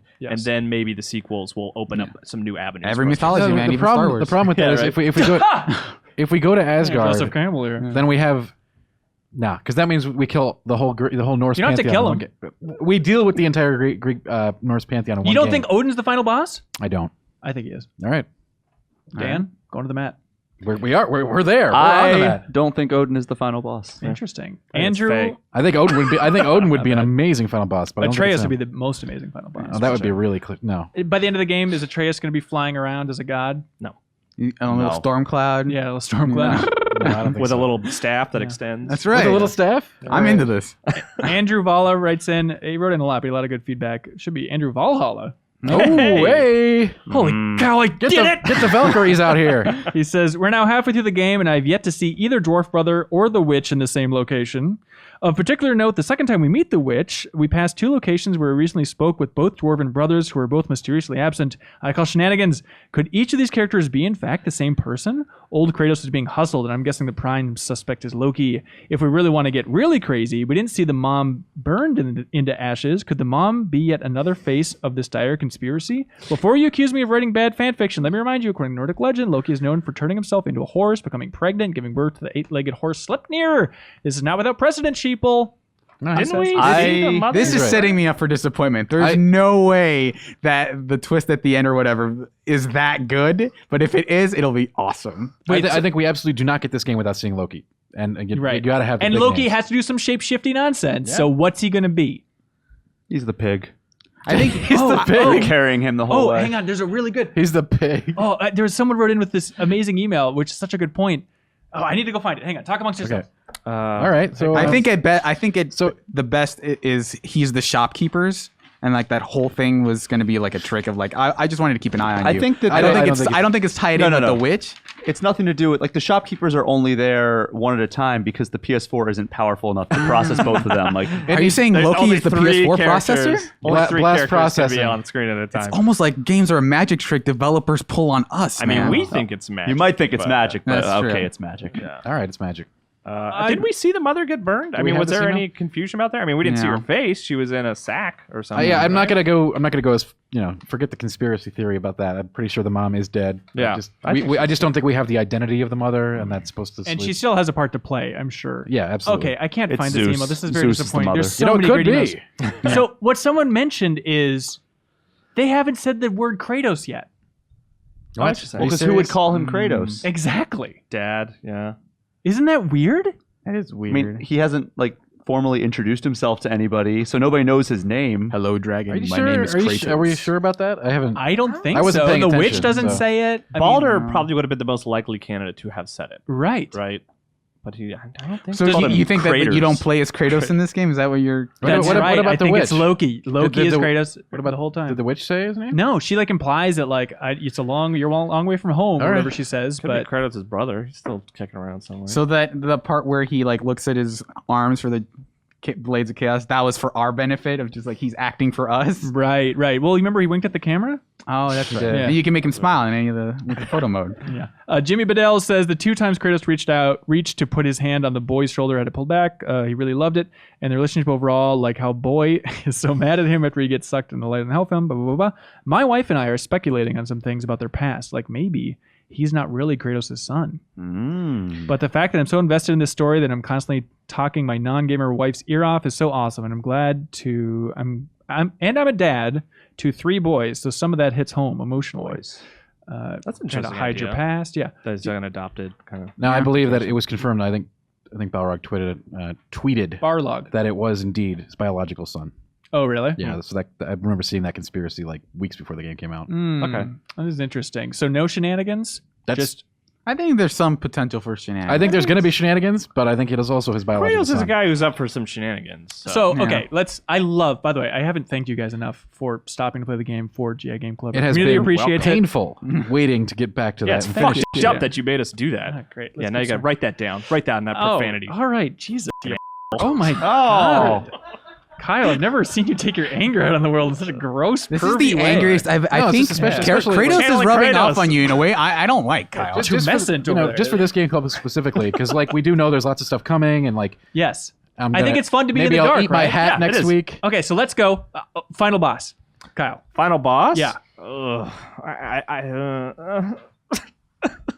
I don't know. Odin? I really don't. Okay. I think All right. the thing is final boss isn't really something I'm thinking about because I'm more interested in the relationship between Atreus and Kratos and where that ends. Like the end of wherever their Where does story that ends. end? It's not like, oh, what's the end boss? It's like, where are they at the end of this Where are game? they at the end of this game? Yes. Where are they at the end of this game? Where are they at the end of this game? They've completed their mission, and Atreus learns of his father's past, and he basically he has to come to terms with the fact that he's half god. I think. And then it's like, we've got a lot of training to do. Kind of, yeah. We got a bigger threat to deal with. And then you get a My Neighbor Totoro style credit sequence where you're kind of seeing where Totoro. the happy ending Yeah. for everybody. Yeah. Okay. Every all right. mythology, man. Seems okay. Do we think going there's around going to the be horn? the moment, the equivalent of the smart pistol moment in Titanfall 2, right? And I know, Kyle, you're tight. But is there going to be that moment where it's like, okay, this is serious. Here are the Blades of Chaos. For what everybody Blades has of said, Chaos. yeah, the second half is going to be a lot crazier. So I I'm don't- looking forward to that. I don't Do think you think we'll Blades of Chaos 100%, Dan? Not 100. I don't know that. I don't Okay. think so because I think this game is trying to separate itself from the original trilogy. Yeah, as I much would as say possible. I would say that would be awesome for me, but you guys would not care about that. No. I think the last boss is either going to be one of those what Kyle said, sort of like a denouement moment where it's just the last thing isn't it's just a set piece or a narrative set piece. Sacrifice, maybe. Either that or 4 Draugrs. That's going to be a Four troll. Draugrs? We got 4 Jogger! Four trolls, one after another, all up to You wouldn't moments. believe it. Any other bold predictions about where it's going? The Baldur's going to be the final boss. Baldur prediction. You really think that? Yeah. And his gate. It's been set up the He's entire gonna be like a time. Voss Yeah. situation. I think We'll take he's care of him boss as before well. the end. I think you fight 3/4. Thor. Not only because I think Yes. it's Thor. I think you I fight honestly Thor. think not it's Thor. okay it's Baldur because not only because of what the game is set up, but also because of the implications in Norse mythology of Baldur's What is death. it, Dan? That'll Just kick off. say it. It's It'll fine. kill Ragnarok. So when Baldur goes down, that's That's the right. only way this game can. This is a God of War game, right? And I Yeah. haven't played all of them, but they're crazy, right? That's So we got to do Ragnarok. Yeah, that's Maybe an interesting it's idea. you kill some of the gods, you make peace, you go back home, and then it's like the threat on the distance for the future of God of War in this setting, at least, is like Ragnarok's coming. You think it's a post-credit scene, or it's just like, all right, this storyline is resolved, everything's okay, and at the end it's just like Ragnarok. I'm also not against the idea, or I think there's a 50% chance of it happening, of them like opening the doors even further, and it's like, hey, look at that Mayan adventure we're going to be having in the future. Let's do a Mayan adventure. It's Ganesh. Do you think? Let's do that one. Maybe not. Never mind. We changed our minds. Do you think Kratos and Thor will have like a weapon throwing contest and be like, "Oh, is that how yours work? This is how mine works." I don't think so, because a big thing that Corey Barlog on the Cover Story trip emphasized is he wouldn't confirm if Thor was in the game, but he's like, a lot of people have misconceptions about Thor. He was actually a huge prick in the old Mist. Like, he's just this arrogant piece of work. They all were. Right. There's some good side quests that go into Thor being an asshole. Oh, good. Hey, thank you so much to absolutely everybody that emailed into podcast@GameInformer.com. I think we should crank this sucker out for the next episode. What do you guys think? 1 week? What do you mean by yes, cranking please. it I out? want to go home and play tonight. Okay, let's, next episode of this game club covering the rest of the game. It will air on, May 3rd? Oh, well, May's coming up fast, everybody. Oh, God. All right, May 3rd. Goodness gracious. Yeah. You feel like we can do it? I think so. I will do my best. I'll do it. Thank you to everybody that emailed in. You're all heroes. Thank you to every editor at this table that took the time out of their busy lives and stopped for the sake of speculation about the future. I am so thankful you guys did that. I think it makes for a better game club. So thank you so much. I know I seemed really angry earlier. But everyone's been angry in the office. And also, when the second half of the game rocks, I apologize for not saying it was the best game of all time. That's right. Okay, send in your thoughts on the second half of the game. Also, thank you to everybody for not spoiling the end of the game in the email section. Podcast@GameInformer.com. Thank you. Nobody sent you a spoiler? No one. Wow, Isn't that crazy? You're going to get him now, though. Well, yeah, but hopefully He'll I be can done. rush to the game and figure it out. Okay. Thank you so much for watching or listening to this episode of the Game Informer Show podcast. Be sure to tune in next Thursday, and we'll have a new episode waiting for you. Bye, everybody. Bye.